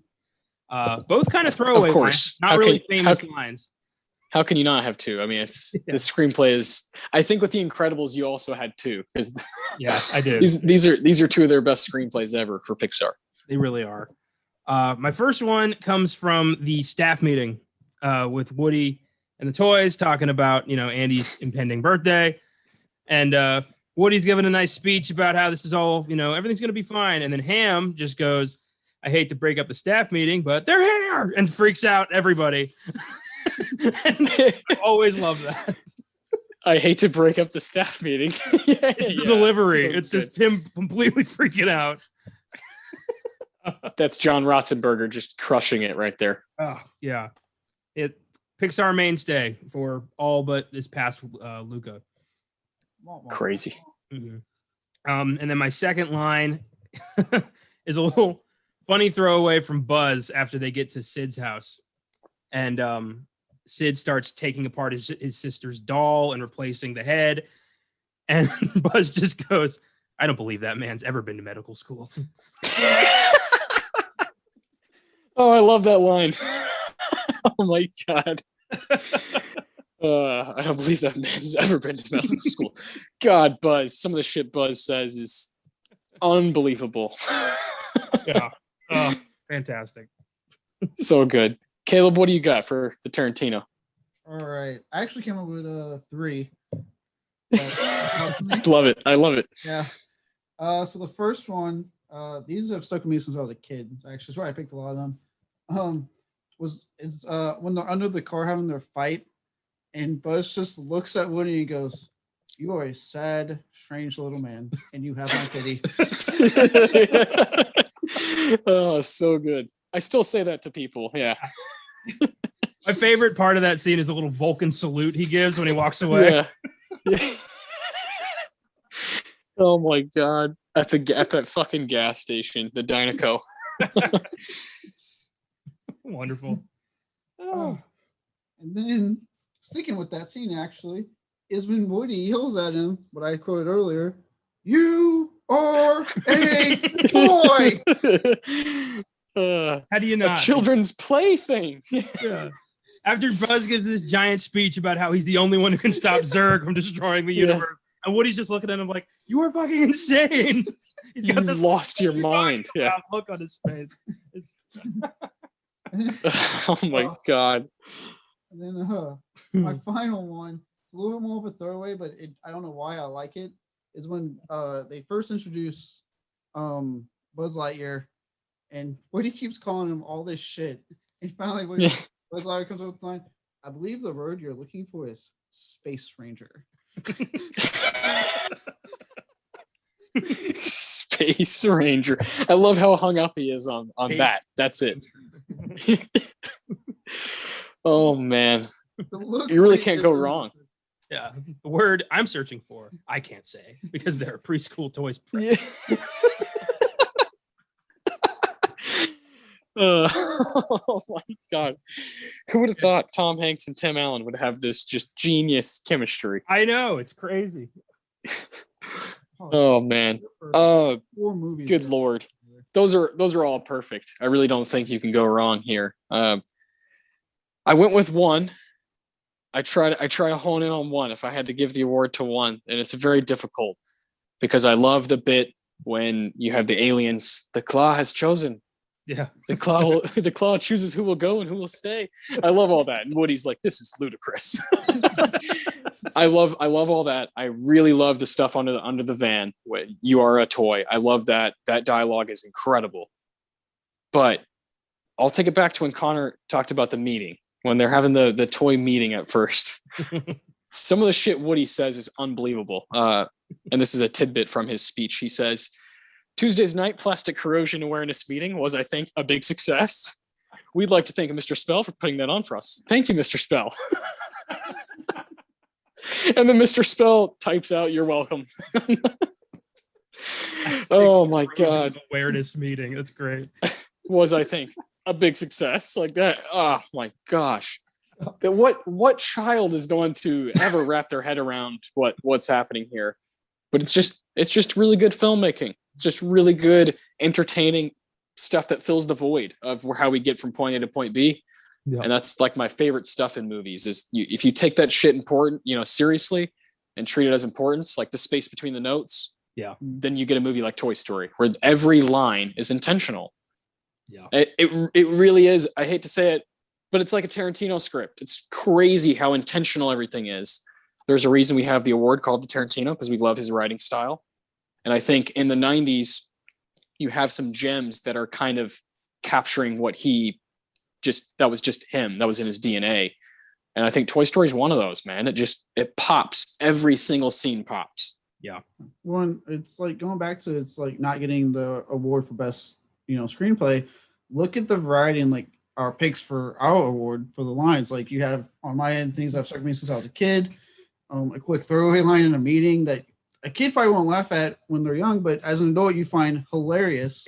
Yeah. Yeah. Things that Connor on that second one, he literally wrote that last night. Like it wasn't a planned right. It just like, oh, that's really funny. I went in expecting like I was gonna have like one of my favorites from my childhood was, all right, then Mr. Lightbeer, prove it. Yeah, so good. Those little things I mean, I'd be silly. I wouldn't be able to sleep tonight if I didn't say when Mr. Potato says, "Hey, look, I'm Picasso." I don't get it. You uncultured swine. Like, what are you looking at? Your hockey puck? That's all in one swing. He does that all in one go. Mr. Potato Head, Don Rickles, unbelievable performance from him. Every line is genius. I love Slinky Dog's weird kind of attachment to Woody.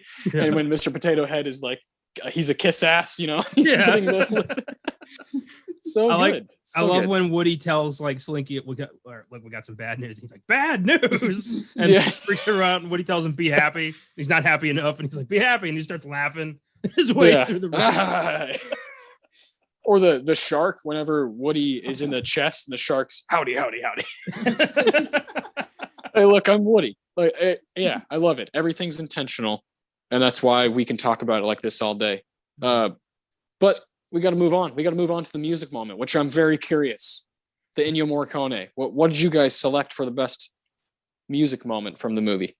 This was, I mean, I knew going in what it was going to be. I was hoping the score would kind of lead me in another direction, but it didn't. And it is Randy Newman's "You've Got a Friend in Me." I mean, what else would it be? It's a beautiful intro to this world and a nice little song about friendship. I mean, what more could you ask for from a Disney movie? Yeah, I concurred with Connor, and actually like the same thing. I went in thinking it's probably gonna be "You've Got a Friend." Let me watch the movie and see if maybe those song I'm not remembering, a score I'm not remembering that leaps out at me. And yeah, by films, I was like, it's still "You Got a Friend in Me." Like that is such a magical song. I mean, it randomly plays in my head to this day. It's just various points. I'm just like, "You've got a friend in me." Like just having it. I love that song so much. Yeah, it's beautiful. Yeah, I think that's definitely the choice. Yeah, I think if there were an award, like a real award, I think you would have to give it to that. And I kind of knew you guys were going to go there, and that's what I wrote down initially. And then the movie was ending, and I was like, wait a minute. I think my mind today, after this happened in the movie at the end, my mind was racing about Disney and Pixar and animated movies and what world they live in. It's when Hakuna Matata plays.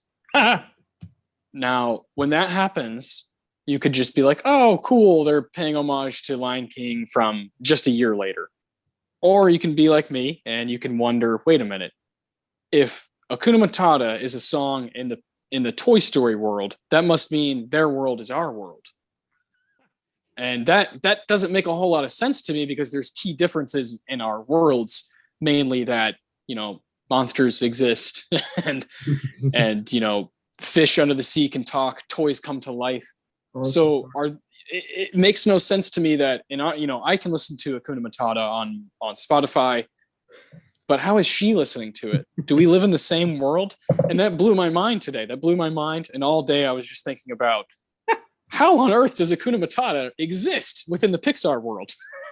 Oh my God. That's fantastic. Good choice. Good choice. That's cute. I like that. Yeah, I like that. That's actually good. And one could argue maybe it's the beginning of a shared universe. That thing that's all the rage nowadays. Very possible, right? And maybe that's when, I don't know, maybe they kind of knew something we didn't at the time. Was, I think for most people, Lion King is seen as the greatest Disney movie of all time.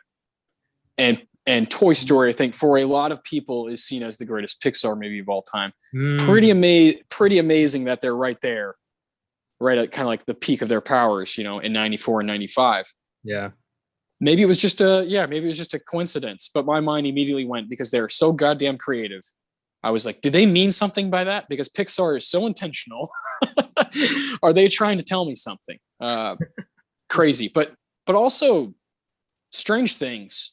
Yeah. Let's talk about how good that song is for a second. And also how it's probably my one, nitpick with the entire movie is during that song.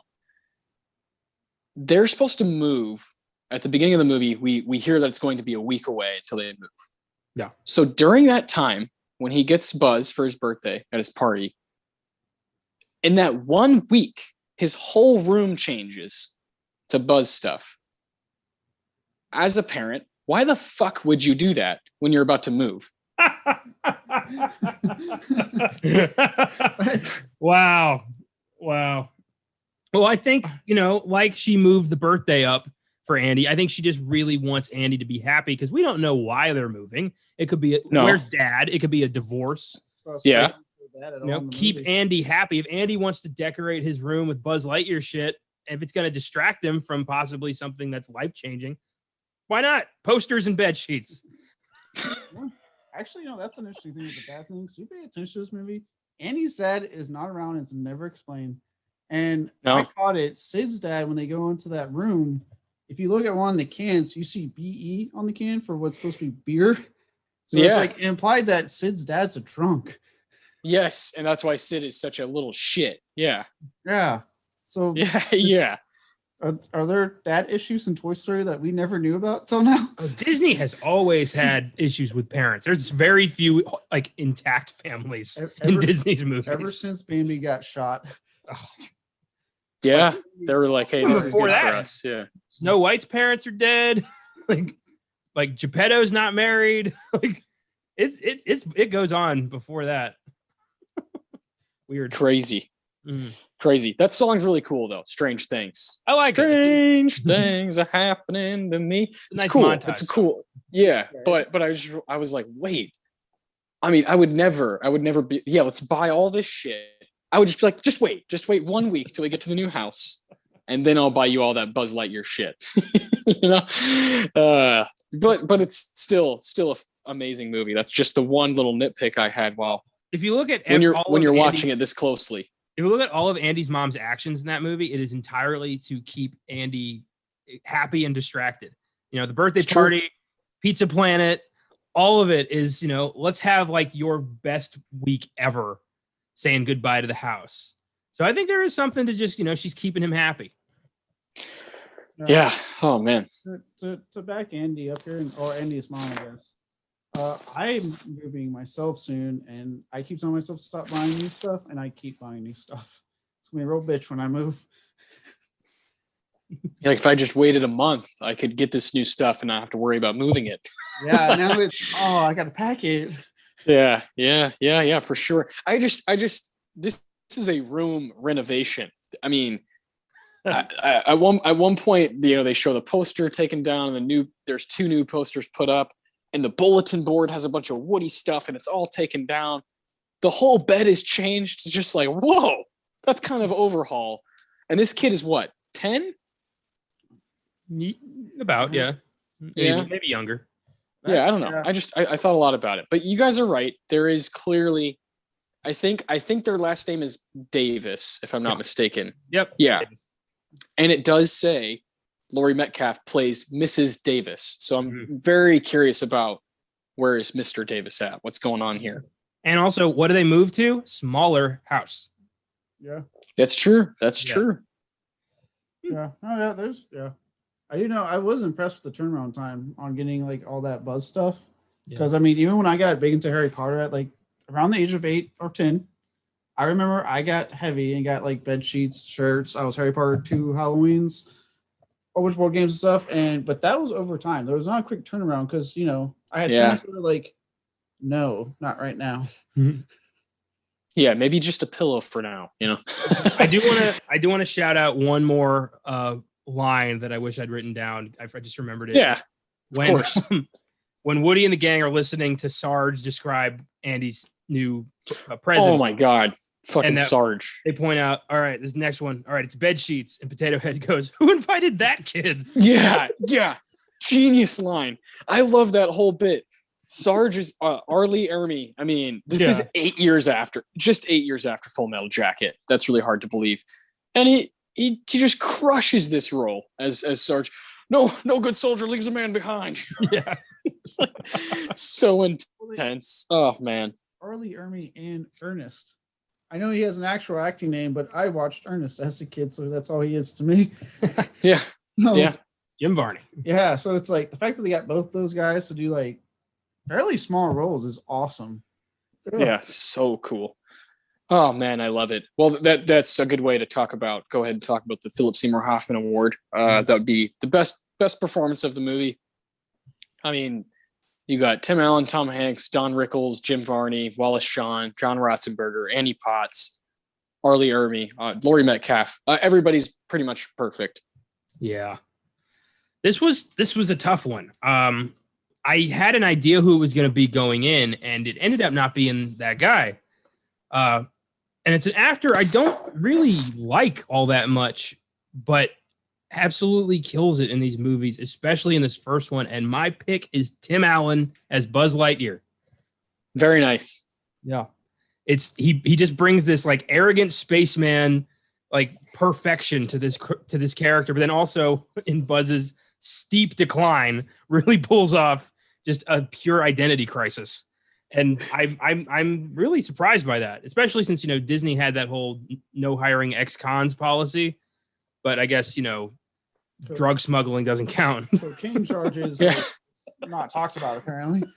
No, we let those just pass. Yeah. So I never thought in a million years I would ever give Tim Allen this award on this show, but here we are. Yeah, it's actually funny because again, going to agree with Connor, I gave it to Tim Allen. This one was tough because even the small parts, there's lots of good, like we were saying, lots of good actors attached, doing great jobs. I think for me, how this ended up being was I grew up, my dad loved Home Improvement. My mom hated it because Tim Allen's character reminded her of how my dad acts. So she hated watching the show. And I never really thought it was that fine show. I wasn't the biggest into the Santa Claus movies. I enjoyed them. I love those. I enjoyed them, but I'm not big into them like everyone else. So but here, yeah, it's like, Connor was saying, like he cracks me up. His a little bit of that naivety mixed with smugness of not realizing he's a fucking toy. Yeah. And then the downward spiral he quickly takes before he pulls it back together in the end. It's a really good performance that he kept doing, through 2 and 3 and 4. And the chemistry with him and Tom Hanks is impeccable for animation. Like, yeah, for animation. So yeah, I'm giving it to Tim Allen. That's a clean sweep. I also vote Tim Allen. I think now, as an adult, I think it's pretty clear that he's doing the most.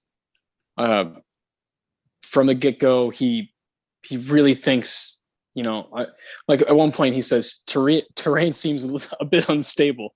No readout yet. The air is breathable. This stuff where he's totally locked in as a space ranger. Totally believes this is his calling. This is his purpose. And that commitment in any performance when someone does it like in live action. Well, that's why we have it called the Philip Seymour Hoffman, because he did it the best to me. Philip Seymour Hoffman just commits to it. Even if everything around him is not interesting, he's going to figure out how to be that committed. And I think Tim Allen as Buzz is never having to carry scenes, but he makes them happen with his storyline of, oh my God, this guy is having a actual mental breakdown in the middle of the movie and is having a crisis, an identity crisis. And that is, I think you called, Toy Story 2 a character study on Woody. You could say the same thing about Toy Story 1 for Buzz. It's like, look at this toy who actually thinks they're not a toy. Well, it's genius. It makes me think, like, does every toy go through this? Do they all, like, when they wake up, think they are like their character? Like, did Woody think he was Sheriff Woody and just forgot about it? I don't know. Fascinating. Mm-hmm. Well, another thing with like Tim Allen's performance that I want to point out with like in the sequels, we talk about the mental breakdown he has in this one. Each movie has Buzz do something unique, if you will. Like in the second movie, you had the different Buzz that was fully committed to stopping Zurg. Yeah. And he commits to that. In the third one, there was a whole, like, they changed him to Spanish speaking by mistake. And again, he commits to it. So, like, yes, exactly. They do something to Buzz in each film. I'm not gonna lie, I kind of forgot what they did in 4. In 4, he starts like listening to his inner voice box and thinking it's giving him guidance. That's right. Okay. Yeah. His inner voice box. And every single time, Tim Allen brings it, and it's like it's highlights to each movie. Was Tim Allen the voice of Spanish Buzz though? I don't think he was. I don't know, but he did do in that they did reset Buzz to factory settings, so he was Crazy Buzz. So that still counts. Still counts.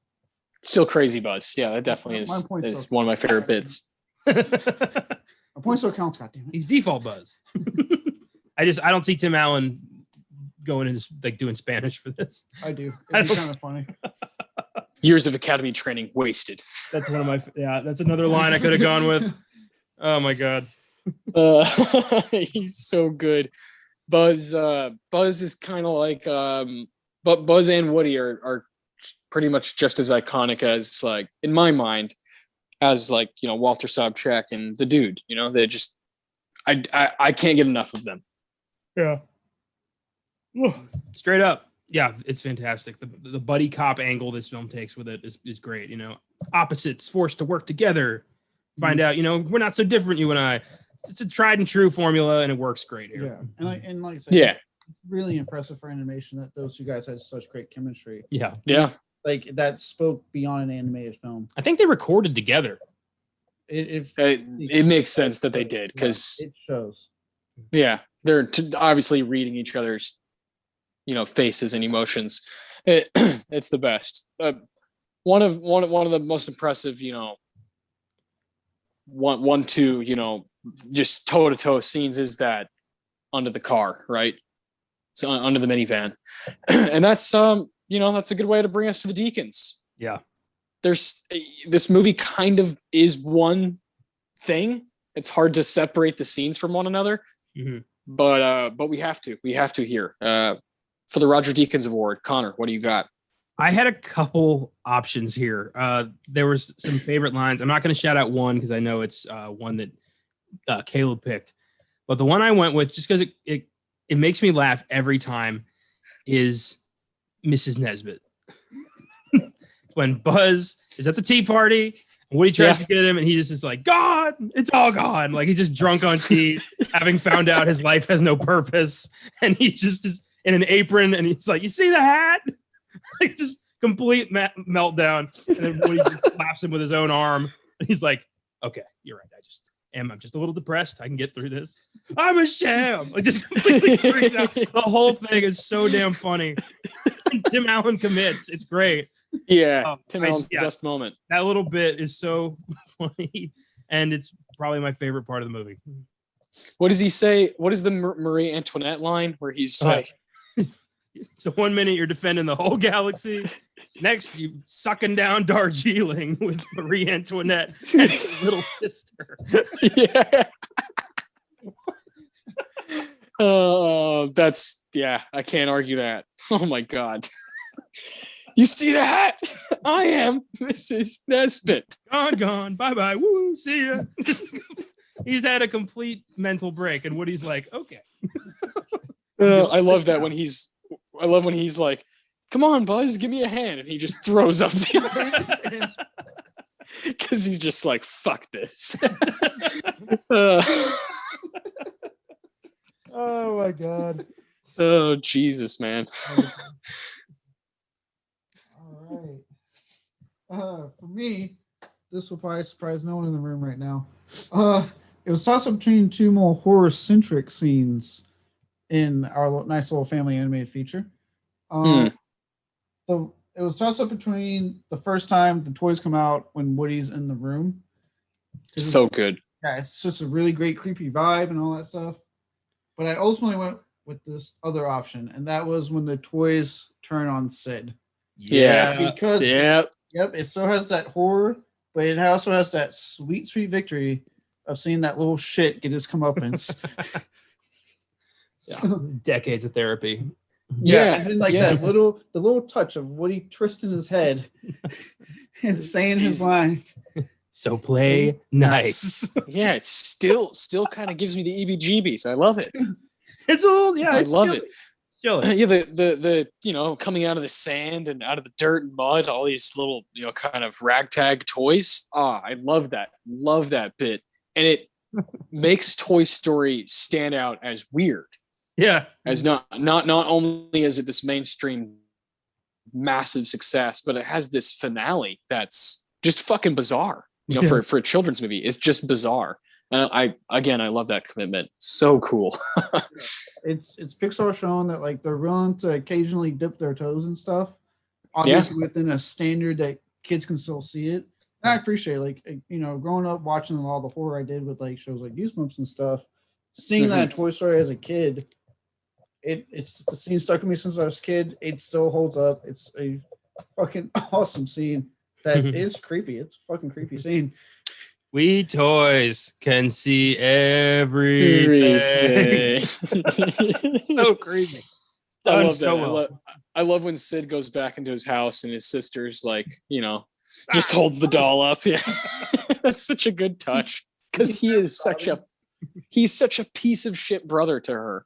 God, I just wanted to kick his ass when he's in the hallway and he's like fucking burning Woody's forehead. And his mom's like, your Pop-Tarts already? I'm like, the fuck, this guy, dude, fucking Sid. In that scene, like Buzz has one of my favorite lines again. It's like, "Good work, Sheriff. A lesser man would have cracked under such pressure." Yeah, Just he still doesn't fucking get it. a lesser man would have cracked under. Oh my god, I love it. I love it. There's nothing bad to say. It's perfect. Yeah. It's the slight dip in horror. Love it. What's your Deegans? My Deacons is kind of a run of things. I remember vividly when we did Chinatown. I had a really hard time honing in on one scene, so I kind of did a run, kind of a stretch of something happening, and that's what I did here with Toy Story. Because yeah, it's just as good as Chinatown. When they get to Pizza Planet, and they decide to go under the cup and the kind of like French fry box or whatever it is, and it's perfect because Woody's skinny and tall, and Buzz is a little bit shorter and wide, and it's hilarious when they get into that. And then, you know, Woody's got a million things on his mind, but mainly we got to get back to Andy. You know, we got to get back to the house, got to get back to Andy, because as far as we know, they've never left. The gas station's the furthest they've ever been from this house, you know? Yeah. And that's just pretty wild in itself to think about. These toys' life is the home that they're in. And then Sid across the way is this evil guy. So when they go, you know, and they get lost and they're in Pizza Planet, and then Woody's like, oh my God, there's a fucking spaceship, you know? and Buzz is like, yes, you know, here we go. Like it's finally time to get in, you know, get in the spaceship. And then, you know, he goes into the claw machine, and that's when we have the great bit with all the aliens, you know, the claw has chosen, you know, and Buzz gets snatched up by Sid, just like some of the aliens. And Woody decides to hold on to him.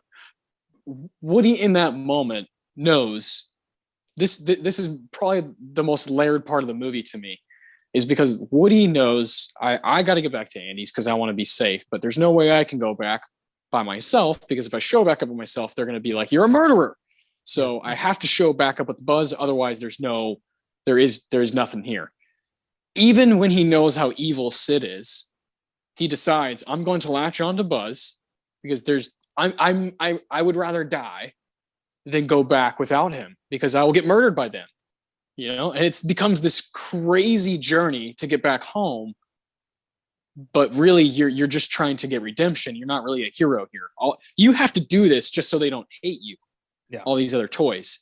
He's not really a hero yet. You know, and I love that moment when he decides to grab onto his, you know, to his shoe, and they go back to Sid's, which essentially gets them back home because they're right across. They're in the same neighborhood, and in that roundabout, it just gets me thinking about that. That is really just the brilliance of distracting, brilliance of storytelling, is to be able to do that in a roundabout way. Go to the gas station, go to Pizza Planet, and they're right back to where we were at the very beginning of the movie.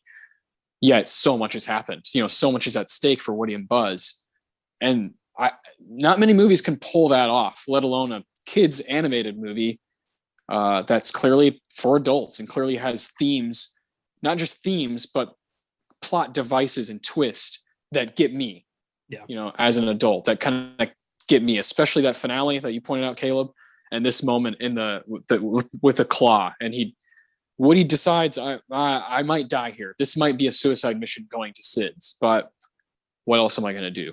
I loved when decisions like that have to be made in a movie, and hats off to Woody, man. he fucking goes for it and gets the job done. I love every moment of this movie, though. So it doesn't really, there is no one scene that's the best to me. It's all, the hour and 20 minutes is perfect. Yeah. Pizza Planet, it's a great little jaunt, and it really is a character moment for the two of them, because Buzz really just makes some severe mistakes, and Woody kind of has to pay for those mistakes. It's nice. I love when he's trying to tell Buzz to jump into the AstroTurf. So good. Yeah, wonderful. I love this ship going to Sector 12? What? The game of like the whack-a-mole is fucking alien. I love that. Yeah, so cool. Which is oddly kind of weird to watch now that Disney owns Alien. Yeah. Alien. Oh, real weird. Yeah, they knew all along. Yeah. No, I think it also kind of speaks to like Woody in that no matter, even if Woody knows he's a toy and that he's Andy's toy, he's still kind of playing the role of sheriff. Like he's still, he's a toy, but he's still going to do what a sheriff does, which is we got to save the day, right? Because he is going after the old school westerns. Well, and what is Woody's job as the head of Andy's room? Keep the toys together, keep them safe. And Buzz needs to be corralled. And he hates him, but he does realize he's Andy's toy. He needs to go home. Yeah. Yeah. So cool. It's so cool.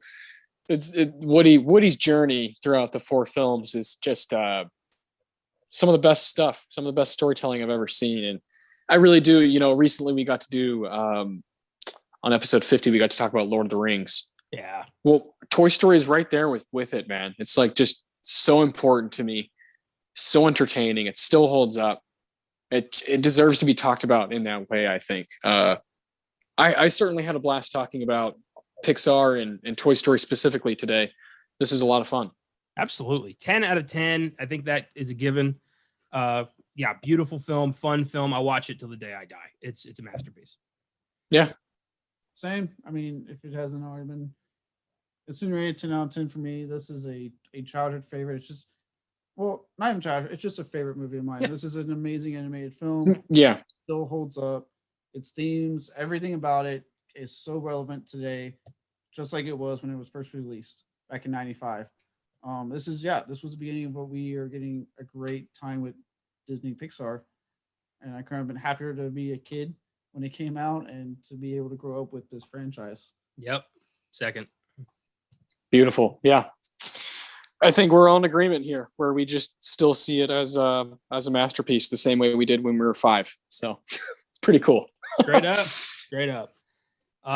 With that all being said, what do we got going on next week? Next week should be a lot of fun, Connor. We got 1990. That is, of course, the year that Dances with Wolves beat Goodfellas somehow, some way. We're not doing either of those movies. We're going to do Awakenings, which was up for Best Screenplay, Best Actor in a Lead Role, Robert De Niro, and it was also nominated for Best Picture. Come back, talk a little bit De Niro and fucking Robin Williams with us. So, and this is a first time watch for me. I've never seen Awakenings. I know what it's about. I know it's going to be a tearjerker, but it's crucial watch. Like it's a crucial watch for these 2 actors, and I could not be more excited. Yeah, for sure. It is huge for both of those guys. Comes at a point in time in their career where they're both exploding, just huge stars. And it's a movie I've owned for a while. I'm really excited for you to see it, man. I can't wait. Me too. On the Filmgazm podcast this week, be sure to check out Josh and I tackling the bizarre Peter Jackson early horror film Bad Taste. Nice. Which I've yet to watch. It's going to be a ride. I know that. And speaking of rides, tune in tomorrow for Monday's sneak preview on F9, The Fast Saga, the latest in Vin Diesel's ongoing action franchise about family. So here we go. Action franchise, racing franchise, heist franchise, spy thriller franchise, the Beef with the Rock franchise, fucking wrestling franchise. Like this thing's all over the map now. Yeah. Pretty sure part 10 is going to be in fucking space. So, here we go. What was that for part 11 then? Like interdimensional? I don't know. Mars. Multiverse? Maybe part 11's that Transformers crossover Tyrese is trying to pull off. There you go. Yeah. Oh, that would be a sight to see, wouldn't it? Yeah. Because my head quite literally hurt on the last Transformers film he directed. I think Justin Lin's pretty set on this franchise. That's good. Yeah, that's Monday. Probably gonna suck, but could not. These films are fucking weird like that. I'm most interested in you watching Bad Taste. I've seen Bad Taste. Yeah. Josh has also shown me Bad Taste. Let's just say if you love Lord of the Rings, it ain't Lord of the Rings. Yeah. Yeah. Famous Peter Jackson, ladies and gentlemen. Oh boy. Filmgazm, where the weird shit happens and I pay for it. Wonderful. Yeah. Thanks for I love listening. it. I'm glad, Caleb, you were able to be here for your first Oscar Hell yeah. Sunday and probably your last Oscar Sunday. Hey, I know I say a lot of shit about the Oscars myself. I had a lot of fun. This was fun. I'm more than open if there's ever a movie as like Toy Story or something that I've seen and love. I'll be more than happy to join again. This was a lot of fun. Really enjoyed it. Hell yeah, man. Right on. Absolutely. Yeah. When you have an awareness that awarding art is pretty stupid to begin with, it's fun to make fun of the Oscars and talk about them, and mainly just talk about movies. Yeah. What's all about? It just so happens that Pixar is very popular and does really well, which is cool. I'm glad Toy Story is a movie that's been recognized, and we can do it on this show, because I don't really know where else we would do it. You know, it's not really a horror movie for Filmgazm, and it's from 1995, so sneak preview. I'm glad it can live here. Yeah. Straight up, this is kind of the great unifier of our podcasts. So yeah, there's movies like the fact that somehow Jackass Bad Grandpa is an Oscar-nominated movie. Exactly. Austin Powers. Yeah, there's a bunch of random ass ones. Yeah. Yeah. Batman 1995. Yeah. Yeah, they fit nowhere else, so I guess here we go. Yeah.